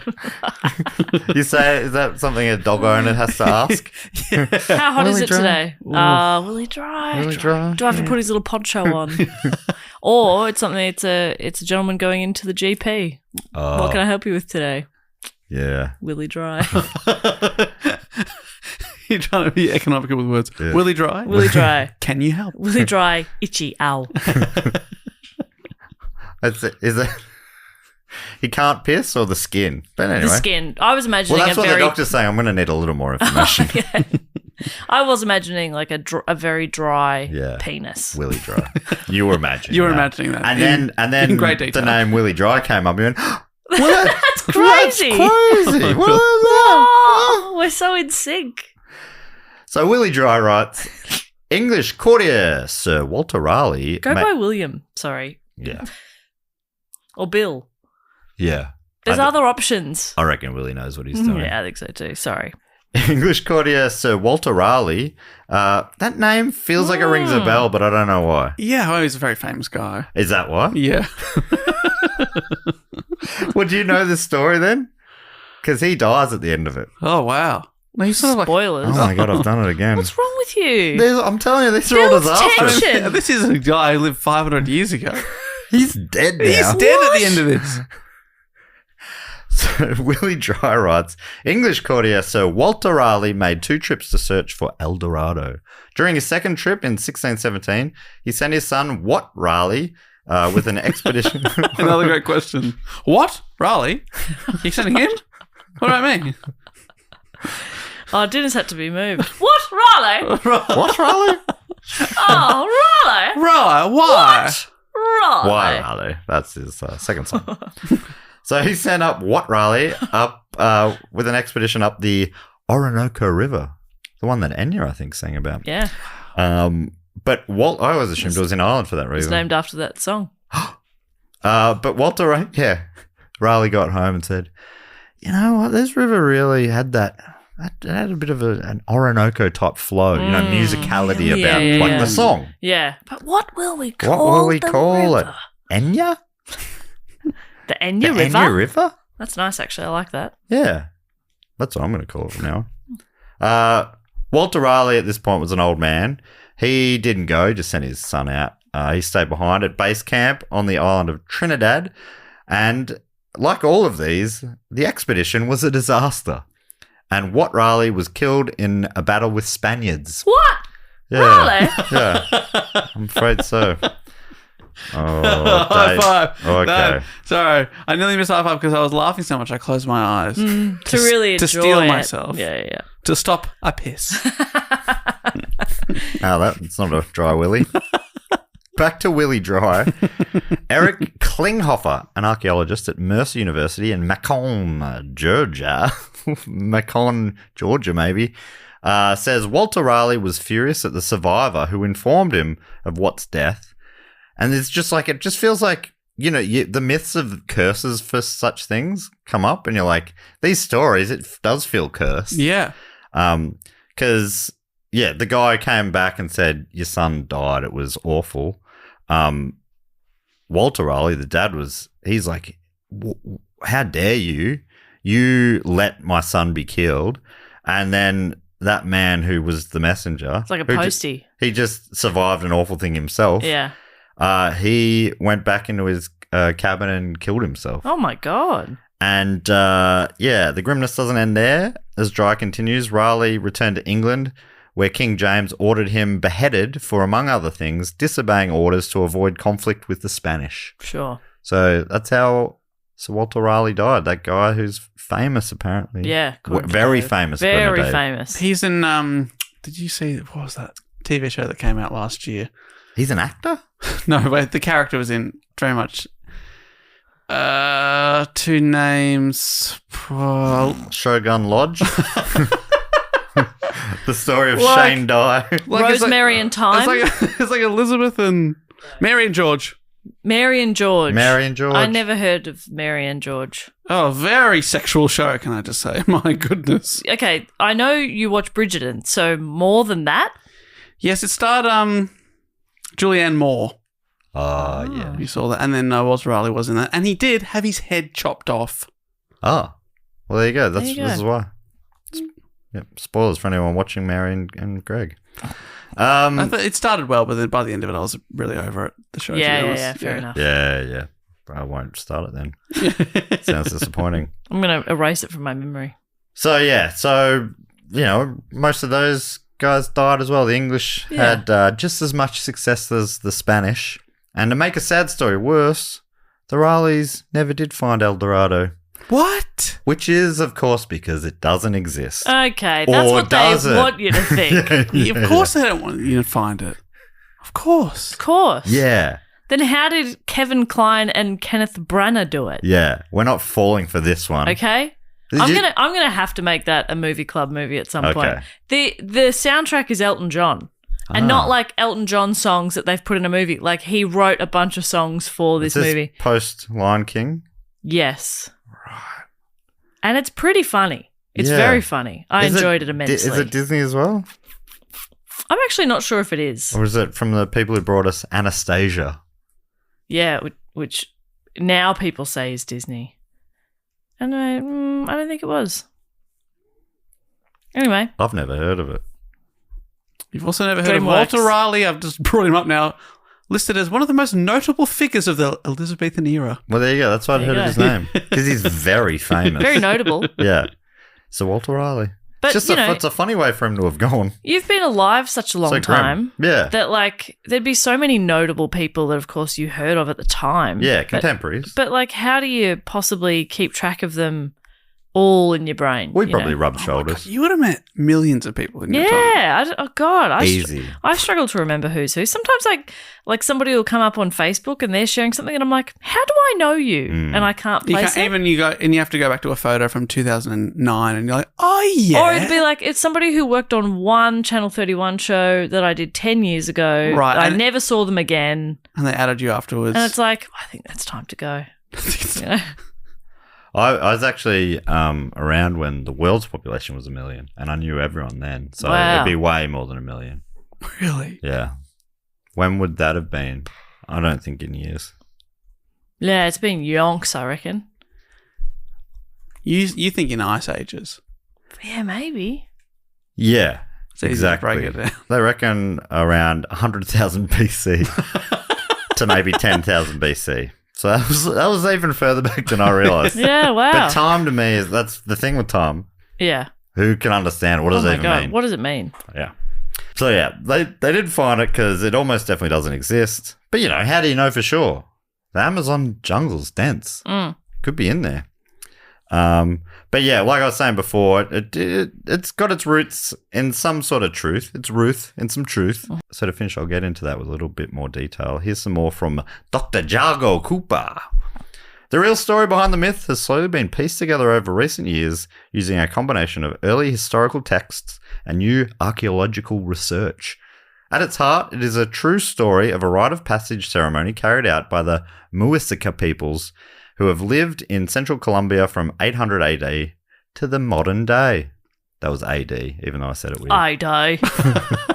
Is this from oxford.com.au? I don't know. It wasn't, so that was mispronounced. Okay. Different Spanish chroniclers arriving in this alien continent in the early 16th century began to write about the ceremony of El Dorado, and one of the best accounts comes from Juan Rodriguez Fraile. In Fraile's book, The Conquest and Discovery of the New Kingdom of Granada, Published in 1636, he tells us that when a leader died within Muisca society, the process of succession for the chosen or golden one would unfold. The selected new leader of the community, commonly the nephew of the previous chief, would go through a long initiation process culminating in the final act of paddling out on a raft onto a sacred lake, such as Lake Guatavita in central Colombia. Surrounded by the 4 highest priests adorned with feathers, gold crowns, and body ornaments, the leader, naked but for a covering of gold dust, would set out to make an offering of gold objects emeralds, and other precious objects to the gods by throwing them into the lake. The shores of the circular lake were filled with richly adorned spectators playing musical instruments and burning fires that almost blocked out the daylight from this crucible-like lake basin. The raft itself had 4 burning fires on it, throwing up plumes of incense into the sky. When at the very center of the lake, the priest would raise a flag to draw silence from the crowd. This moment would mark the point at which the crowds would commit allegiance to their new leader by shouting their approval from the lakeshore. Willie Dry writes, the Spaniards started calling this golden chief El Dorado, or the Gilded One. The ceremony of the Gilded Man supposedly ended in the late 15th century when El Dorado and his subjects were conquered by another tribe. But the Spaniards and other Europeans had found so much gold among the natives along the continent's northern coast that they believed there had to be a place of great wealth somewhere in the interior. There had to be. Where's it coming from? Yeah. It's like John Stuart McDougall, who I followed on his path on The Beer Pioneer. He was sure there had to be an inland sea. There had to be a sea in there. How could there not be? How could there not be? At certain times, I guess Lake Erie sort of is one, which we were meant to fly over the top of, but you'll find out about it in the show. Oh, my God, I can't wait. It's a bit of sizzle. A real sizzle there. We were gonna, but we didn't. We got great footage of it, though. Why? Yeah, it's interesting. Yeah, there was trouble on the Udinadatta track, I can tell you that. Wow. Wow. Yeah, we should never have split the party. We actually did the opposite of that. At one point, we doubled the party because we found an overturned car by the side of the road in the middle of the night, and there were 2 backpackers who just stacked because I can't remember, a kangaroo bounced in front of them or something. Oh, no. So we picked them up. And they weren't injured? And they weren't badly injured. Yep. You know, they flipped a car, but they Whoa. was just sort of like shaken up with splash sort of stuff, but yeah. And does this make it into the doco? Well, I tell you, it does. I can't remember, but I was like, let's film this. And the crew were like, being like, I don't know if that's appropriate. They'll never make it in this biz then. You're like, roll. Should we check if they're all right first? Roll. I'm like, we can't. We were checking it. I checked they were all right. We were traveling with them. I'm like, should we roll and talk to them about it? And they're like, they didn't want everyone to bring it up. And I'm like, that's probably fair enough. We ended up interviewing him when we got into town, I think in Cooper Pedy, but I can't remember what made it. We filmed this a while ago. But stop fucking filming. Unbelievable. Always roll. Always be rolling. Yeah. I mean, and then if something bad happens, sheepishly delete it. But at least we've got it. Yeah. They would have, because I'm like, if I'm them, I want this footage. This is a wild moment I'd want captured. Yeah. So, like, they clearly seemed okay to me. I wasn't like, they're not like heads dangling off or something. Totally, and you're like, roll. Let's get a new thing of film, boys. Yeah. You just flipped a car and then, someone's here to rescue us. G'day, guys, we're just making a documentary. What the hell? Yeah. But they were probably right. I don't know. But they were happy to. We did sit down and chat to them for a while after. Cool. I just can't remember if it made the final cut or not. Anyway, that's a sidetrack. So, yeah. The Gilded One, El Dorado. So, Europeans found so much gold, they're like, there's got to be more.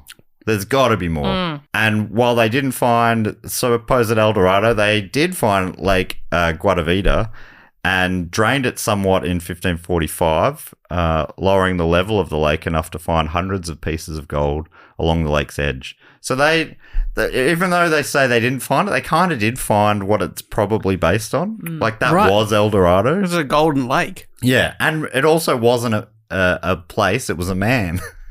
And they named him. Like, the name El Dorado started off as a Spanish name.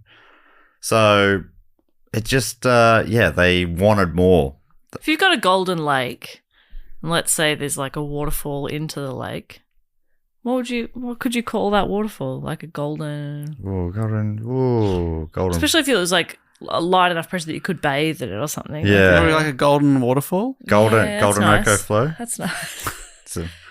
Honestly, he doesn't even try. He doesn't even try. Golden bath. Oh, that's nice. I like that. Golden wash. Is there another word for shower or something like that? Can't think of one. Golden rinse. Oh, golden rinse. That's nice. I like that. You got a silver rinse, don't you, Dave? I do. Dave's dyeing his hair bit by bit. That's why am I... I'm doing Dave's bits back to him. Yeah, that's the system of my stand-up special coming out soon on YouTube. Even hotter in real life. And it's true. Can't believe I get to look into those eyes every week. Look hideous on screen, though. So... Yeah, that's true. You are very ugly on screen. Just bad lighting in here. Yeah. And I just want to remind listeners, we never do dog shit riffs. We never do dog shit stick riffs. to the topic. What do you mean? So while they were excited by it, they believed it only hinted at what the true city of gold must look like. And from then, El Dorado shifted geographical locations until finally it simply meant a source of untold riches somewhere in the Americas, says Jim Griffith, a folklorist in Tucson, Arizona. A folklorist. Folklorist. Yeah. Love that. Like a florist. Yes. But he just specialised in a particular Taylor Swift album. Folklorist, florist. To finish, El Dorado continues to fascinate, and there are still people actually out there. There's always expeditions, still people searching for it. So you never know. Maybe, and it's happened a bunch of times in the past. It comes up. Oh my God, do you think that we are going to make it happen? Yeah, Oh my the reverse God. jinx. That would be awesome. We should get a cut. Yeah. Oh, yeah. We should get a cut of all these things. Yeah. Everything. Everything. We should Just have cut everything. We should everything. get a cut of everything. Now we're thinking European. Our ancestors are like wiping away tears of pride. Like, look at them go. Putting their mark on everything. Taking something that doesn't belong to them. We talked about that story of that person's life on our podcast, and then somebody else made a movie about it. That's us. That was on us. We'll take a piece of that. We'll take a cut of that. Thank you. Yes, it's been in production for 18 years, but who cares? Who cares? We talked about it. It's amazing how many musicians have made albums and songs called El Dorado. Neil Young, Jayhawk, Shakira, Iron Maiden, Death Cab for Cutie, one of yours, Dave. Wow. Every Time I Die, The Tragically Hip, Prince Daddy and the Hyena. Haven't heard of them, but I love that name. It's a great name. Yeah, heaps. I'm only just skimming through here. Zach Bryan. There's at least two different pinball games that are made. All these massive artists, they've all written songs about it. There's also at least two pinball games. Two that we know of. They're still hunting for a third. That's so Deep funny. in the- So good. It'd be so good if they find El Dorado and it does have the centerpiece is a gold pinball machine. Gold penny. There's heaps of video games where it's featured, like Monster Hunter World, Uncharted, which turned into a movie. Yep. Bunch of those. Mobile games, tabletop games, like The Quest for El Dorado. Heaps of movies, like El Dorado from 1966 and El Dorado from 1988.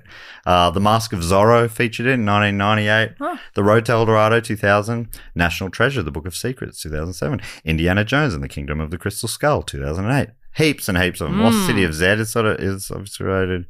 Dora and the Lost City of Gold, Dora the Explorer. Yep.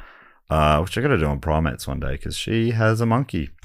And then, I mean, the one that I remember from Boots. childhood, The Mysterious Cities of Gold, was a cartoon. Oh, yes, what was that one? Yeah. It's just the vaguest memory from child. It's like genuine earliest memory. I remember watching it in Kyneton, where I only lived there till I was 5 or something. And yeah, that. But Dave, you seem to recognise that as well. I think it was repeated on ABC for like years and years. Yeah, I'm looking at it. I'm not really recognizing characters or plot or anything. I just know the name, and there's a vibe there. But it says it started in 1982. Right. But then it seems we've had a comeback in 2012 to 2016, maybe. Oh, maybe, yeah. Maybe I just know the title, yeah. But yeah, I think it was the theme song's a banger, of course. It's comics, it's poems, one by previous topic, Edgar Allan Poe. And maybe, should I? Dare I? Finish with a bit of Poe? Wow. Do you want to finish with Poe? Yeah, let's finish with Poe. Well, let me find it then. Fuck, I was really hoping he was going to say no to Poe. I don't feel like Poe Yeah, today. that's a no to Poe. No, I've got to find it. Oh. No, I hate you, Poe. I hate Poe. Come on, Poe. A gentleman never pose. Is that something? Yeah. I'm trying too hard, That's I think. something. Yeah, it's all right. I think with the context. No, it's fine. No, I can take the feedback. It's no good. No, that's all right. I'm not upset. Some of the movies look like they're just cashing in on the El Dorado, like the name. Like the 1966 one, that's just a John Wayne Western where he is a sheriff of a town called El Dorado. Right. That's so I'd watch good. that and I'd be, all right, when are they going to get to South America? This is so interesting. And they never get there. Gaily bedight, a gallant knight, in sunshine and in shadow, had journeyed long, singing a song in search of El Dorado. But he grew old, this knight so bold, and o'er his heart a shadow fell as he found no spot of ground that looked like El Dorado. Okay. Just And as his strength Could have just ended on the word. Already. failed him at length, he met a pilgrim shadow. Yep. Shadow, he said, where can it be? This land of El Dorado, yeah. Mhm. Over the mountains, over the moon, big finish here, down the valley of the shadow. Ride, boldly ride, the shade replied, if you seek El Dorado. Poe! Poe, Poe, Poe, Poe, Poe, Poe. Poe. Oh, yeah, that's probably better for a poet. Yeah, you're right. A poet. Is that where that word comes from? Yes. Oh, shit, yeah. So that's the story of El Dorado. Yeah, New Paddington didn't even get a mention on that list, but they certainly get out and about with what's his name? Guy who played Zorro. Yeah, Antonio Banderas is in Antonio it. Banderas playing many characters, Mhm. Including a conquistador. Yeah.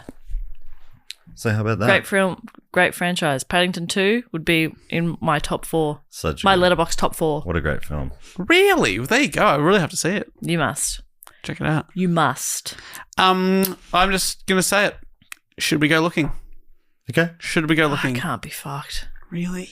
Hmm. With Can I- modern technology, though. Can I be the man in the van? Yeah. I'll be in the support truck. driving along the river. Yeah, yeah. I get seasick. And you also, know what all these things involve. Any of these expeditions, there's always dysentery. And Yeah. in our break, I got food poisoning. Yeah. And I realized that I'm in the Jess Perkins camp of just, if I could, I'm opting out. I'm done. I'm like, I know this is probably a day or so, but I'm happy to call it a day. Yeah. Had a good run. I'm done. And Yeah. you're probably like in bed with the air conditioning Yeah, on, yeah, yeah. watching TV. Imagine you've got Close that, to a toilet. You're in the Amazon jungle. Yeah. Yeah. You have to keep walking. No, absolutely not.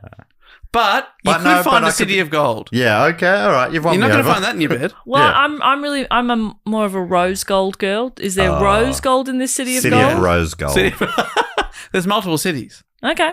Yeah, they've got the suburb of White Gold. You just got to catch the gold tram there, Oh, okay. which is free. Free tram. Yeah, free tram. Well, I'll walk through the Amazon for free public transport. Don't you worry Or about entry via gold coin donation. that. Well, so it's not free. Well, that's optional. No, a donation. Yeah, but those gold coin donations are never optional, are they? Yeah, they look at you like, oh, you're not going to donate. Oh, you're a monster, are you? Yes. Yes. In your Correct. case, yes. Correct. In the case, I'm a conquistador. Yes, I'm a monster. I'm a monster. I've killed a lot of innocent people. Well, that brings us to everyone's favourite section of the show where we thank some of our fantastic Patreon supporters. If you want to be one of them, these are the people who keep the show running. I tell you that. I'm not even joking. No, he's not. He's not joking. Without their support, emotionally, physical, and financial, We're nothing. we're nothing. We're done. It's over. We were done years ago. We just talked about how much me and Jess would drop at the first hint of trouble. Okay. You think this guy's fucking persevering? No. Pointing to me? Yeah. Yeah, absolutely not. I'm going first, that's for sure. I'm giving up first, but you guys are not far behind me. I don't want to be the last one left. Don't put that burden on me. Do you think Dave's drag name could be Perseverance? Oh, I like that. Do you think it could be? I don't know. I think I'm it just could be. asking. That could be. I was just asking a question. Yeah, I said yeah. I agreed with you. I thought it was a really good idea. What is with this attitude I today? thought it was a fantastic one. That's a really funny drag name. I thought we decided this year we're going to have each other's backs. We say that at the start of every year. Yeah. And by, I don't know, Feb 1st, we've forgotten. So the first thing we like to, I should say, if you want to get involved, patreon.com/pod. There's all sorts of stuff you can get. 4 bonus episodes a month, including a D&D campaign. A new campaign's just kicked off, baby. Yeah. And same lovable characters, new adventures. How many, Dave? It always surprised me when you say the amount of bonus episodes they get access to. It is, at this stage, just shy of 250, I believe. Wow. Let me tell you that. I think that's true, yep. The most recent one, which was at the time of recording, which I think is, there's going to be another one between now and the time people hear this, was 247, and that was the kicking off the new season of D&D. Yep. So by the time people hear this, 248 episodes to unlock immediately. Some of them go for up to 2 hours. Yes. So there's hundreds of hours. Some of them go up to half an hour. Yeah. And everything in between. Average it out. So you got little bite-sized ones for your commute. Also some epics. Yeah. We go through it. Every one referenced in the Billy Joel song "We Didn't Start the Fire," which is a great episode. That was a great app. That was fun. Is the episode that's coming out the one we're about to record? Yes, we're recording today. I've got a report. Oh, can't wait. South America is mentioned. Holy shit! I don't want to say too much. Big. Holy shit! Can you say that in this time slot? Because that's hot. I don't think. I could be more specific, but I don't want to give away anything. That sizzle is. Hey, you know what else is also mentioned? Africa. Whoa! Dave, please. I won't be able to stand up for a while. We're about to have a break. Europe is on the list. Okay, so lots of places. Australia is referenced. I think I've done everything except Antarctica. I think I've done everything. Oh, is there a bit of Asia in here? You're pathetic. No, Asia doesn't get a look in. Sorry. All right. Well, I think whatever the opposite of sizzle is, that's what you've just done. So the first thing we like to do in this section of the show, the other thing I like to tell people about, because it is so great, the nicest corner of the internet. That's what being a patron gets you into. The Facebook group, which is, the world out there is rough. Yeah. Social media is not always that nice. No. But this little corner, it is very nice, and it's basically unfortunate just about, because it's the only thing keeping me on there. I would have been very happy to quit it otherwise anyway, but it is a great spot in there, and it's the only reason I go on. So, first thing we do is the fact, quote, or question section. Actually, if I'm remembering this right, I think it has a little jingle. Go something like this. Fact, quote, or question. Yes, that's right. He always remembers the ding. She always remembers the sing. And that harmony, bros. Yeah. Phew. We're the Harmony Bros. Harmony Bros. You and I are the Sass Twins. Yeah. Dave and I are the Harmony Bros. Harmony Bros. Yeah. Yeah. That's how you say it. So people in the Sydney Scheinberg level or above get to give us a fact, quote, or question, or a brag, or a suggestion, or really whatever they like. The first one this week comes from Jacoby Austin Angel, who's got the title, given by himself, by the way, brand ambassador for the hashtag Hobbitsphere. Okay. I love it. You love it already. Okay, so, I don't know if I've had this before. In the bit where you can write fact, quote, question, brag, suggestion, whatever, he's written banter. Ooh. Oh, we love a bit of banter. Love that. Bits of banter, which is funny. That doesn't feel like a very Californian thing. No. Banter. Hey, up for a bit of banter? Let's find out. Did I just nail that Californian accent? I was concerned that I had accidentally teleported to California. Yeah. Should I do the whole? It's a couple of long paragraphs. Should I do the whole thing in that accent? I think so. Oh, man. I was hoping you were going to go the other way. The Weekly Planet is finishing up. I'd say just do that in your own. Their year by revisiting the Lord of the Rings films and video games on their YouTube series, Caravan of Garbage. Oh, my God. To celebrate. Matt, please. Caravan of Trash. Sorry, please. To celebrate I've taken a small section of James and Mason's banter with some great quotes to share here. So this is quoting a section of another podcast hosted by two friends of ours. I'm going to read out another podcast. Wish I could quote the whole video verbatim because there are so many funny moments, but I'll just say that everyone should go and watch a bunch of Caravan of Garbage videos because James, Mason, Ben, and Lawrence all put in so much work into them. And they're very bingeable. If you guys wanted to read the lines, I think Jess would do a good James and Dave would do a good Mason. Okay. Well, I'm I'll let him out off the hook here. Yeah, I'm not a fan of the book. I can't do a Mason. How do I do that? I'm not a fan of the books. I just try to get through them every couple of years and I fail. I used to say, I try to get through them every year, but I've dropped off. So now every couple of years, soon it'll be once a decade. But not having seen this movie in a while, tell you what, it's just like hanging out with some old friends. That's what it's like. That's how James would say that. I mean, old friends that are still saying the same old stuff from 20 years ago. Sure. But isn't that... This was such a bizarre podcasting experience. But isn't that what hanging out with some old... This is very strange. Yeah. But isn't that what hanging out with old friends is like? I tell you what, Mason, I think this movie and the idea behind a fellowship and a friendship, that's what modern men are missing, right? Forget all that manosphere shit. Just these unfuckable dorks tell you how many women died. You're suggesting some sort of hobbit sphere. Can we get that going? Hashtag hobbit sphere? We can do that. It's a little bit hard to say, but it's probably easier to type. There you go. Back to you, Matt. That's good stuff. I reckon, I don't think you need to go and look it up because I think you've got it just there. You just did it. Yeah. And you nailed that. There's another slab of writing here from Jacoby. I think Jacoby's just broken his own record for the longest ever fact quote question. I'm also going to take this opportunity to suggest an idea for some great brand synergy between two of my favourite podcasts. Dave, what I hear Mason describing is a man who has tried and failed to read a classic piece of literature, so now he needs someone else to read the book so he doesn't have to. So whenever the book Chook does get around to the Lord of the Rings trilogy on Book Cheat, I think that the Weekly Planet would be great guests. I love it when people suggest James and Mesa as guests. People we never think of. We would never think to ask them to be guests on things. Because they're always going, we're so free of time. Yeah. Just whenever you want us on, they're begging us. Yeah. And it's only when people suggest it, I think, you know what? James and Mesa. Yeah. Two very funny, very popular guys. That's worth a shout. I hadn't thought about them in a while. Think they'd be great guests. I won't take up any more time. As always, thanks for all you guys do. And I looks forward to 2025, another new year in podcasting. Cheers, Jacoby, and also Margaret, even though she isn't here right now. Margaret's always in my heart. Yeah. Okay? Okay. So you don't have to tell if she's here or not because she's always here. She's here.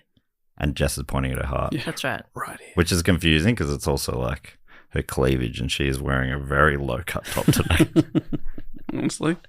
Honestly. Inappropriate. What? Inappropriate. Well, you're going to distract the fellas around the office?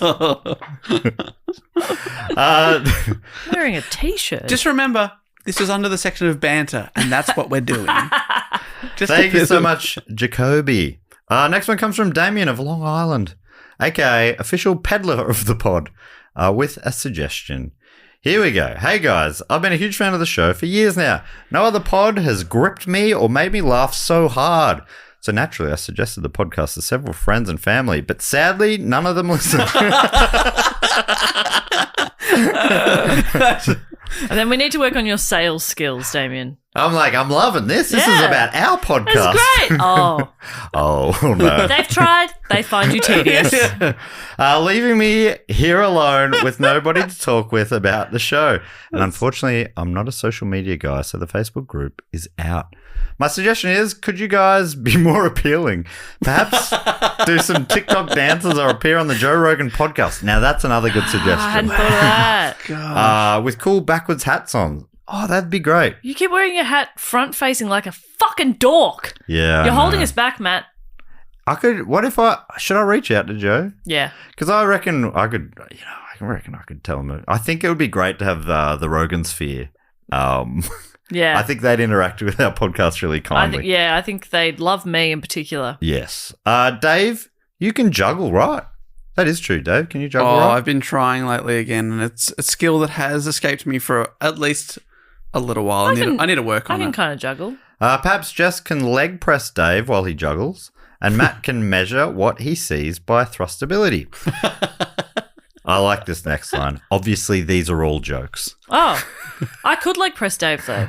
I could easy. juggle. Very easily. I could measure the thrustability. Never change, and I'll continue to laugh silently to myself at work. With much love from your terrible peddler, Damien. I think you need to work on your sales pitches. I think maybe you're coming across too strong when you're suggesting it to people. You're going like, please listen to this podcast. I don't know you. Die if you don't listen. Yeah, no, just say like, oh, there's an episode of one of my favorite podcasts just dropped. I'm looking forward to listening to it. It's a Yeah, great what about pod. like the that one about that haunted house that was based in Long Island?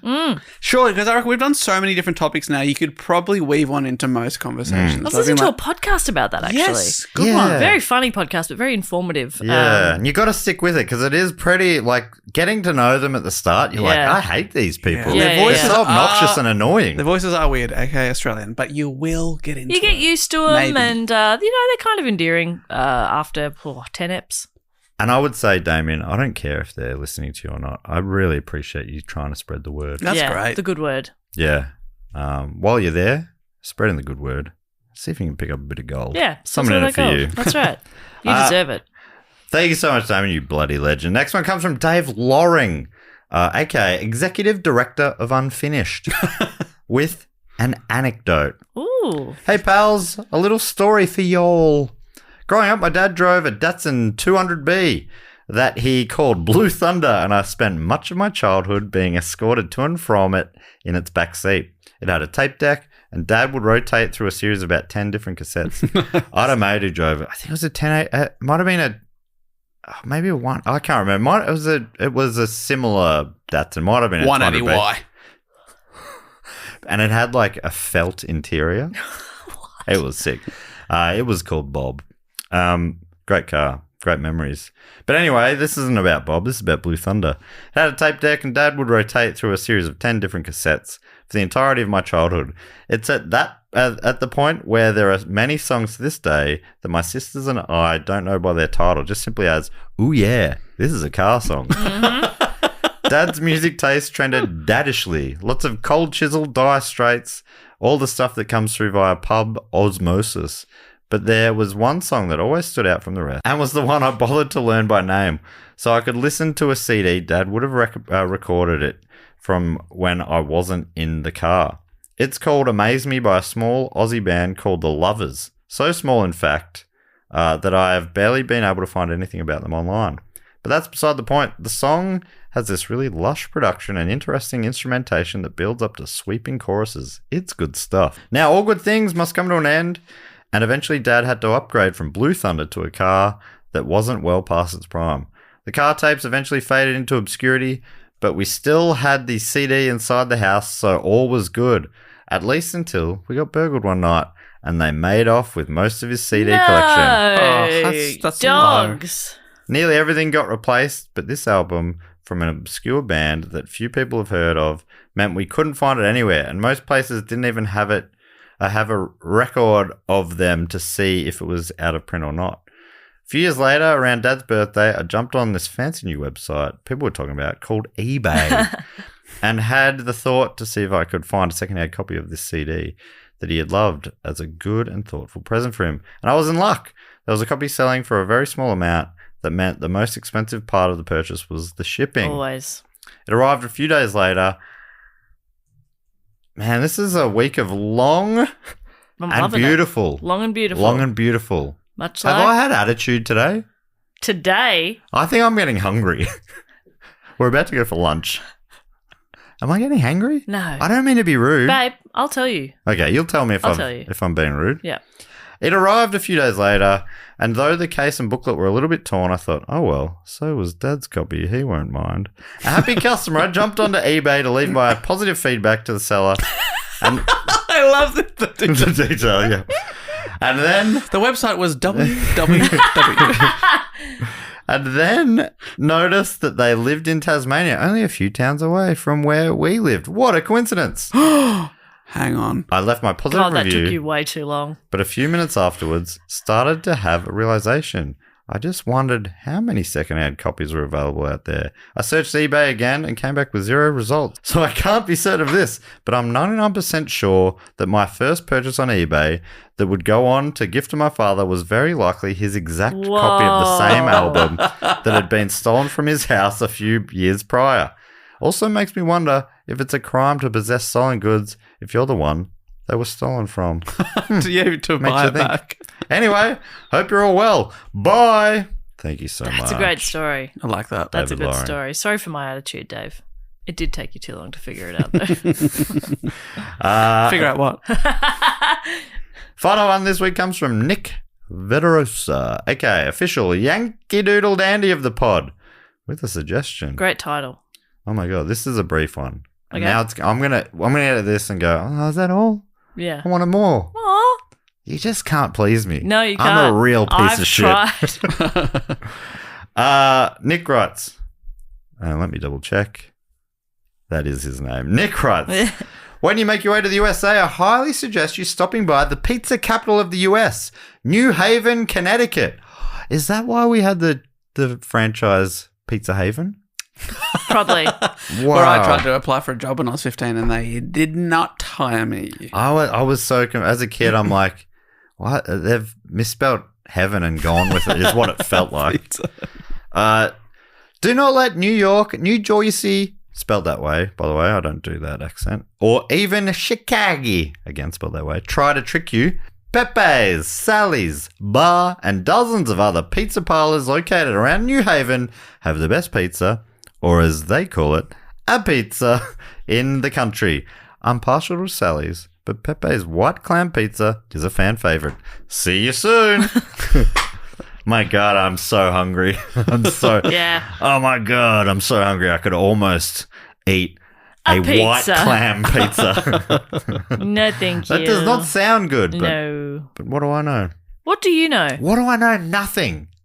Thanks so much to Nick, Dave, Damien, and Jacoby for your fantastic writings this week. Really appreciate it. Appreciate you. And I apologize once again. I feel awful, and I will struggle to get to sleep tonight thinking about it. But you have a piece of pizza, you feel better. Yeah.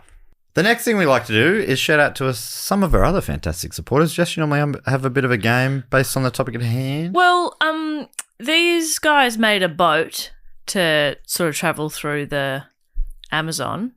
I was thinking what kind of vehicle or vessel these people have chosen to travel through the Amazon on. That's great. Has potential to be quite silly, you see. What if I read out the names? Because you don't get it. I don't get it. And Dave, do you get it? I don't get it. You Oh my two could God. work together. Maybe Dave, Oh my God. Dave could give it its Spanish name, and then Jess, you can say what it is. No, that feels rife for problematic. I'm just saying like a vehicle, Okay. a mode of transport. All right. First up, I wonder what they were traveling in, getting through the Amazon from Corby in Great Britain. It's Josh Hunter. Josh Hunter is on a quad bike. Oh, yeah. Probably pretty good. That'd be pretty good, except for the 3,000 other people on the trip. Yeah. Yeah, but Josh is having a really good time. Yeah, but- and he is not sharing.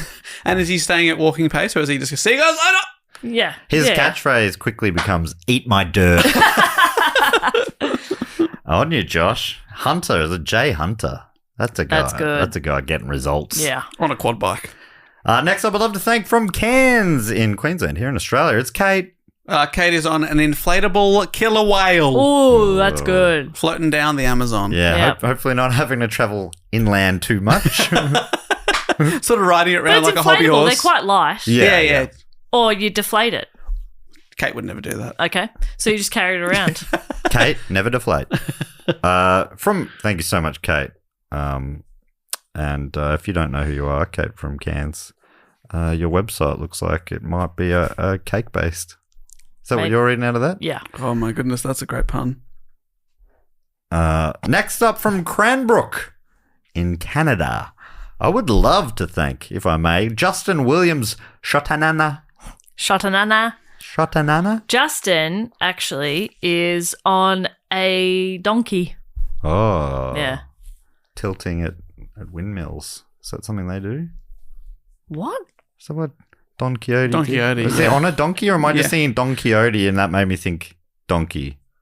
Yeah, no. I mean, I haven't read it. Don Quixote on a donkey? That's bad too writing. much. That's too much. What were you thinking? That's bad writing. But good transportation. Great transportation. Yes. It's an old and overweight donkey, so it's slow, Oh. but certainly takes the pressure off Kate's. Also, Justin's tootsies when he's a bit And tired. they go and go, don't they? Yeah, mate, they bloody go. They got and a go. bit of get up and go. Oh, about mate, it. they've got bloody their Energizer batteries in there, mate. Don't you worry about that. They never stop. Can't stop, won't stop. Thank you so much to Justin. One of the great surnames I've come across. Shodanana. Shodanana. Shanana. From London in Great Britain, please, and thank you, Sam Brown. Sam Brown travelling on ice skates. Yes. The Brown family are the ones who take in Paddington, aren't they? That's right. Oh my God, could it be one and the same? No. Oh, okay. She checked. Oh, there's no Sam. No. What, it could be a cousin? No. No, I okay. don't have any cousins. Her cousinless family. It's a very small family. Yeah, okay. Hence, they can just take in a bear. Yeah. You know, they're like, well, the more the merrier. Yeah, no. Me? I got 40 fucking cousins. Yeah. The less the merrier. Yeah, Thanks so yeah. much. No bears, please. No room. Christmas is already hard Oh, enough. I don't even have a seat at the table. Yeah. Let alone having a bear there taking up a seat. But if that, probably more than that. Good Bears luck. are pretty big. Yeah. 2 seats? Oh. Jeez. Also, the bear's allowed in Grandpa's Oh. armchair, but I'm not. What the heck? You know, and we can't. Yeah. Well, the bear would have mauled Grandpa otherwise. We had to make a compromise. Oh, great. So just because I don't threaten Grandpa with violence, I don't get to sit in the This comfy sounds chair. like a slippery slope, Gran. Everyone who threatens a mauling is going to get their way. Sorry to just bring up my family trauma. Thanks so much to Sam Brown. I'd also have to thank, no address here. Only shown from, Dead Within the Fortress of the Moles, perhaps. Liz. And thank you to Jacob Lange. And I'm sorry, Jacob, because this is one of the silliest modes of transport. It's a submarine.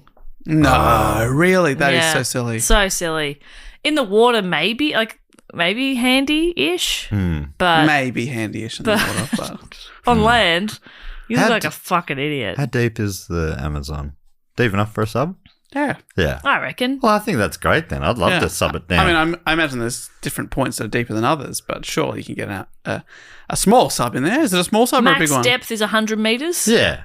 Get a sub in there. That's really deep. Is it? That seems really deep. Like fantastically deep. I love it. Thank you so much to Jacob Lange or Jacob Lang, maybe. I'd love to thank from Tallahassee in Florida. There's a show where someone's from Tallahassee, so they become known as Tallahassee. Don't ring any bells. Is that in Is that Mary and George? Is it in a Will Ferrell movie, Talladega Nights? No. No. Never mind. Tallahassee Nights. From Tallahassee in Florida. Please and thank you. Whoa there. Whoa there is travelling on a penny farthing. Oh, the that's- funniest mode of transport. The only thing I remember about the movie, which maybe is called Near and Far or Here and There or something, with Nicole Kidman and Tom Cruise, where there's like they open up some land in America maybe, and the first to get it, they get it. It's theirs. You know, trying to encourage people to move to a new area. Oh, okay. Yeah. And people are riding on horseback and stuff, and there's one guy on a penny farthing, and that's the only moment I remember from it, but I recall laughing. They're just funny.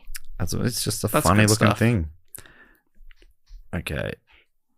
Because I know people are going to be yelling at their iPods. I'm trying to find out who the Tallahassee character is. I looked at Zombieland. Oh. Woody Harrelson is Tallahassee. Okay. So stop yelling at your iPods Yeah. and backspace on that tweet. Yeah.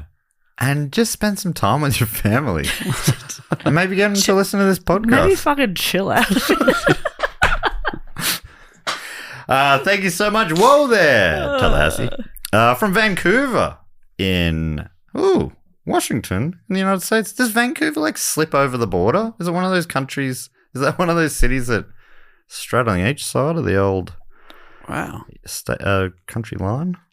No, just as firmly saying no. Anyway, from Vancouver in the United States, please and thank you, Dawn Thalman. Dawn is on a moose.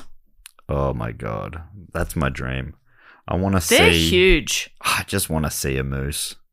I want to see a moose where there's like a perfect lake and an ice-capped mountain in the background. Oh my God. Is that too much to ask Is for? that too much to ask? Apparently. Can't get anything anymore. You can't get anything You can't get anything anymore. Dawn Thalman, by the way. I would like to see this beautiful vista with you because I can picture you wearing a Mounties uniform, even though you're from America. Yeah. And I don't know what you look like. It's hard to picture someone when you don't know what they look like. You're just imagining a uniform. Hovering. It's quite spooky.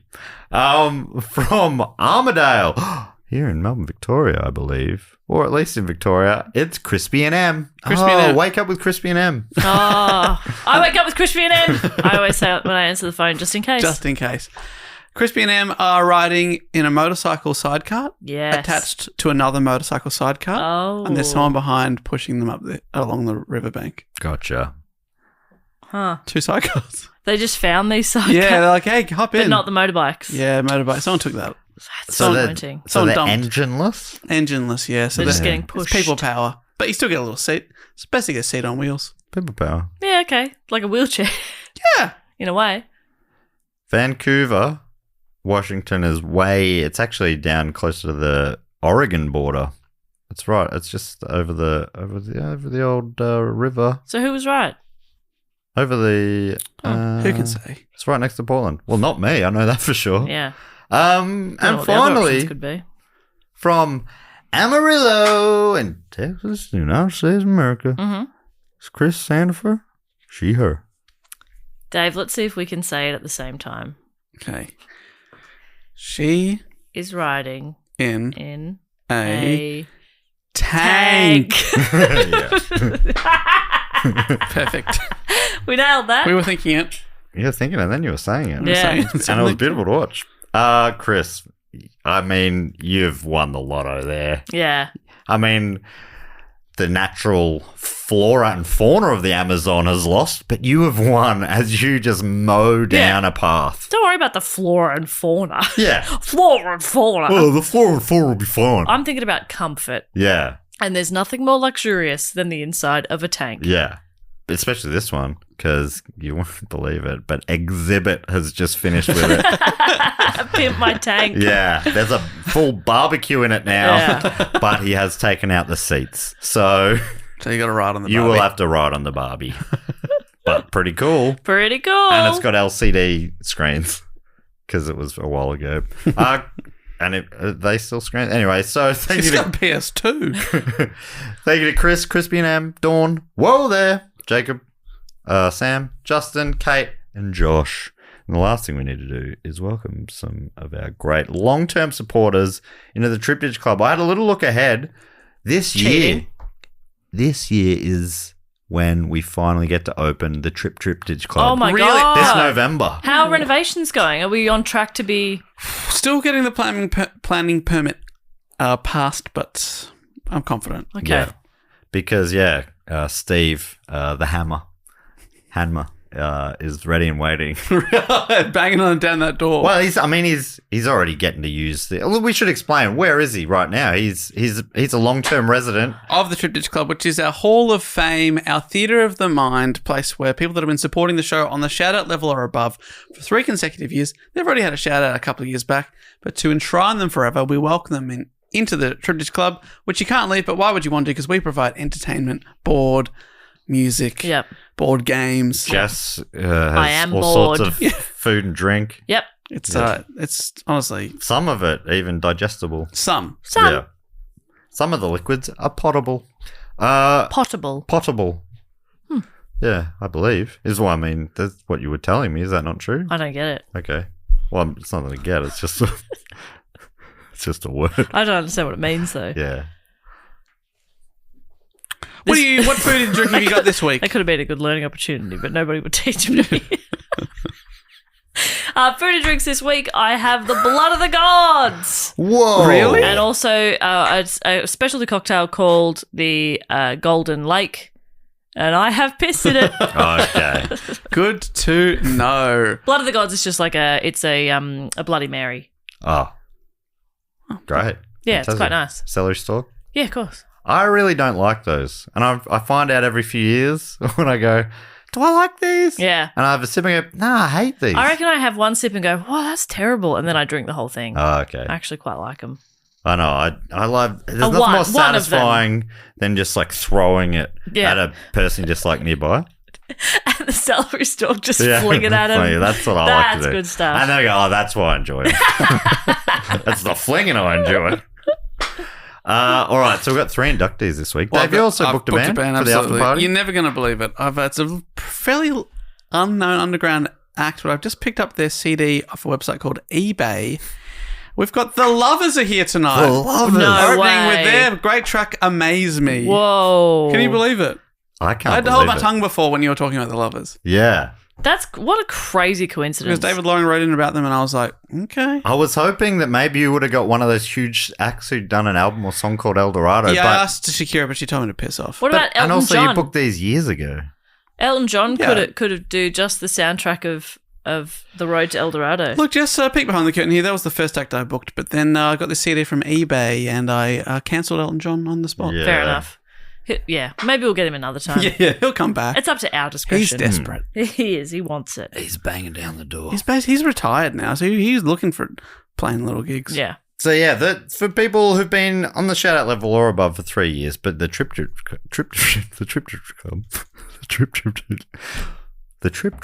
club, that's 9 years. Triple trip. Oh. That's why, people like Steve Hanmer. I mean, he may not want to be in there. Yeah. We might find him dropping off in the next 8 months. Imagine that. Everyone goes, I'm good. Oh, we don't want to be in there. That's okay. I should say you get access to it, but you can still go back. Yeah. One thing, actually, maybe we even have a door in the Trip Ditch Club that lets them go back to their lives. So you got to put in 9 years. Is this prison? You're It's a allowed pretty to- cool prison. After a 9-year sentence. Yeah, we did a bit of a stretch there in the club. So we've got 3 inductees this week. I'm standing by the door, Theatre of the Mind style, about to pull up a velvet rope. If I say your name, jog on in. Everyone else who's been inducted, which I believe are hundreds and hundreds of people, they're going to be cheering, chanting your name. Dave's on the stage. He's going to be hyping you up with a bit of weak wordplay, either based on your name or your place of residence. And then Jess is going to hype Dave up because he's low on self-confidence. I mean, in this theatre of the mind thing, because that's he's not what like Dave- one of the most confident Yeah, people Jesus I've ever Christ. come across. There's nothing wrong with his ego. Yeah. And I say that as a compliment. I Yeah. don't have an ego problem. No. I didn't say that. Yeah. Fuck you. Sorry. Are we ready? Yeah. First up, I'd love to welcome into the club. They are from Stanmore in New South Wales. Here in Australia, it's Jeff Hammett. They've been hammering down the door. Yeah, It's let Jeff. us in. Welcome, Jeff. From Halifax in Nova Scotia in Canada, it's Rebecca Dubois. Stranger's just a friend you haven't met yet. Rebecca Dubois. Like Blanche Dubois. But it's a pleasure to make your acquaintance. I want to be your best friend. Thank you for being a friend. And from address unknown, can only assume must be from deep within the fortress of the moles. Please welcome Mike Humphrey. I don't know Mike what Humphrey be there. Is an option. I was going to say, it's not as good as this, but I was going to say, I don't know what I love, but I know what I like. And I like Mike. Oh, that is better. That's great. That's good. Mike Humphrey. Yeah. Don't you really think good. Mike Humphrey sounds like Mike Humph? Mike Hump? Oh my God. Mike Humphrey. Yeah. Mike Humphrey. Mike Comfort Read. Yeah. Is Mike Hump. Is that what you're trying to tell us, Mike? Oh, Mike. Mike, I'd start going by Mick or Michael or something, I reckon. Mickey, let's move away. Going for a rebrand. Maybe get a middle initial in there. Thank you so much, Mike Humphrey, Rachel Dubois, and Jeff Hammett.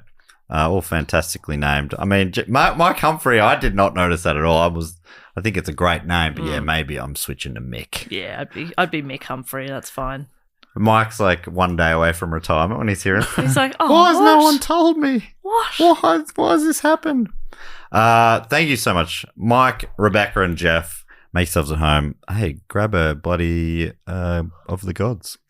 Yeah. And sit back, relax, enjoy a bit of Lovers. Does anybody want a Golden Lake?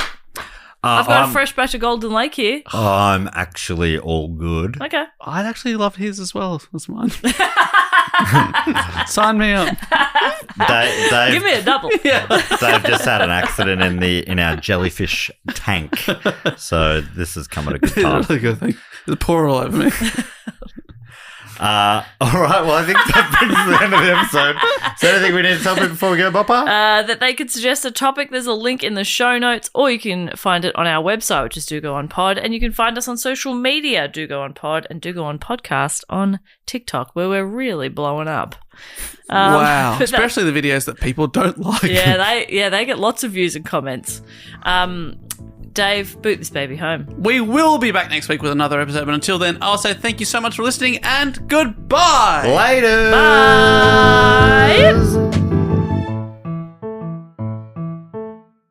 Bye. All right, so I'm doing the topic. We always get onto the topic. I'm doing the... AJ, I'm so sorry about that. That was awful. I said topic instead of report, and thinking about it now, they're pretty interchangeable. Yeah, honestly, you could have got away with it. Yeah. No one knew what was wrong there. Ladies and gentlemen, we are now boarding Group A. Please have your boarding passes ready to scan. If your phone is cracked, old, or was chewed up by your Chihuahua travel companion, please refrain from holding up the line. And instead, simply go to Verizon and trade in any phone in any condition from one of their top brands for the new Samsung Galaxy S25 Plus with Galaxy AI on Unlimited Ultimate and a watch or tab. Also on them. Service plan required for watch or tab. Trade-in and additional terms apply. See Verizon.com for details. G'day, America. It's Tony and Ryan from the Tony and Ryan podcast from Down Under. This episode is sponsored by Boost Mobile, the newest 5G network in the country. These guys are no longer the prepaid wireless company you might remember. They've invested billions into building their own 5G towers across America, transforming the carrier into America's fourth major network alongside the other big dogs. Yep, they're challenging the competitors by working harder and smarter, like this amazing new network they've literally built. They have blazing fast 5G and plans for all the latest devices. Visit your nearest Boost Mobile store or find them online at boostmobile.com. Don't forget to sign up to our tour mailing list so we know where in the world you are and we can come and tell you when we're coming there. Wherever we go, we always hear 6 months later, oh, you should come to Manchester. We were just in Manchester. We were just there, but this way you'll never miss out. And don't forget to sign up, go to our Instagram, click our link tree. Very, very easy. It means we know to come to you, and you'll also know that we're coming to you. Yeah, we'll come to you, you come to us. Very good. And we give you a spam-free guarantee.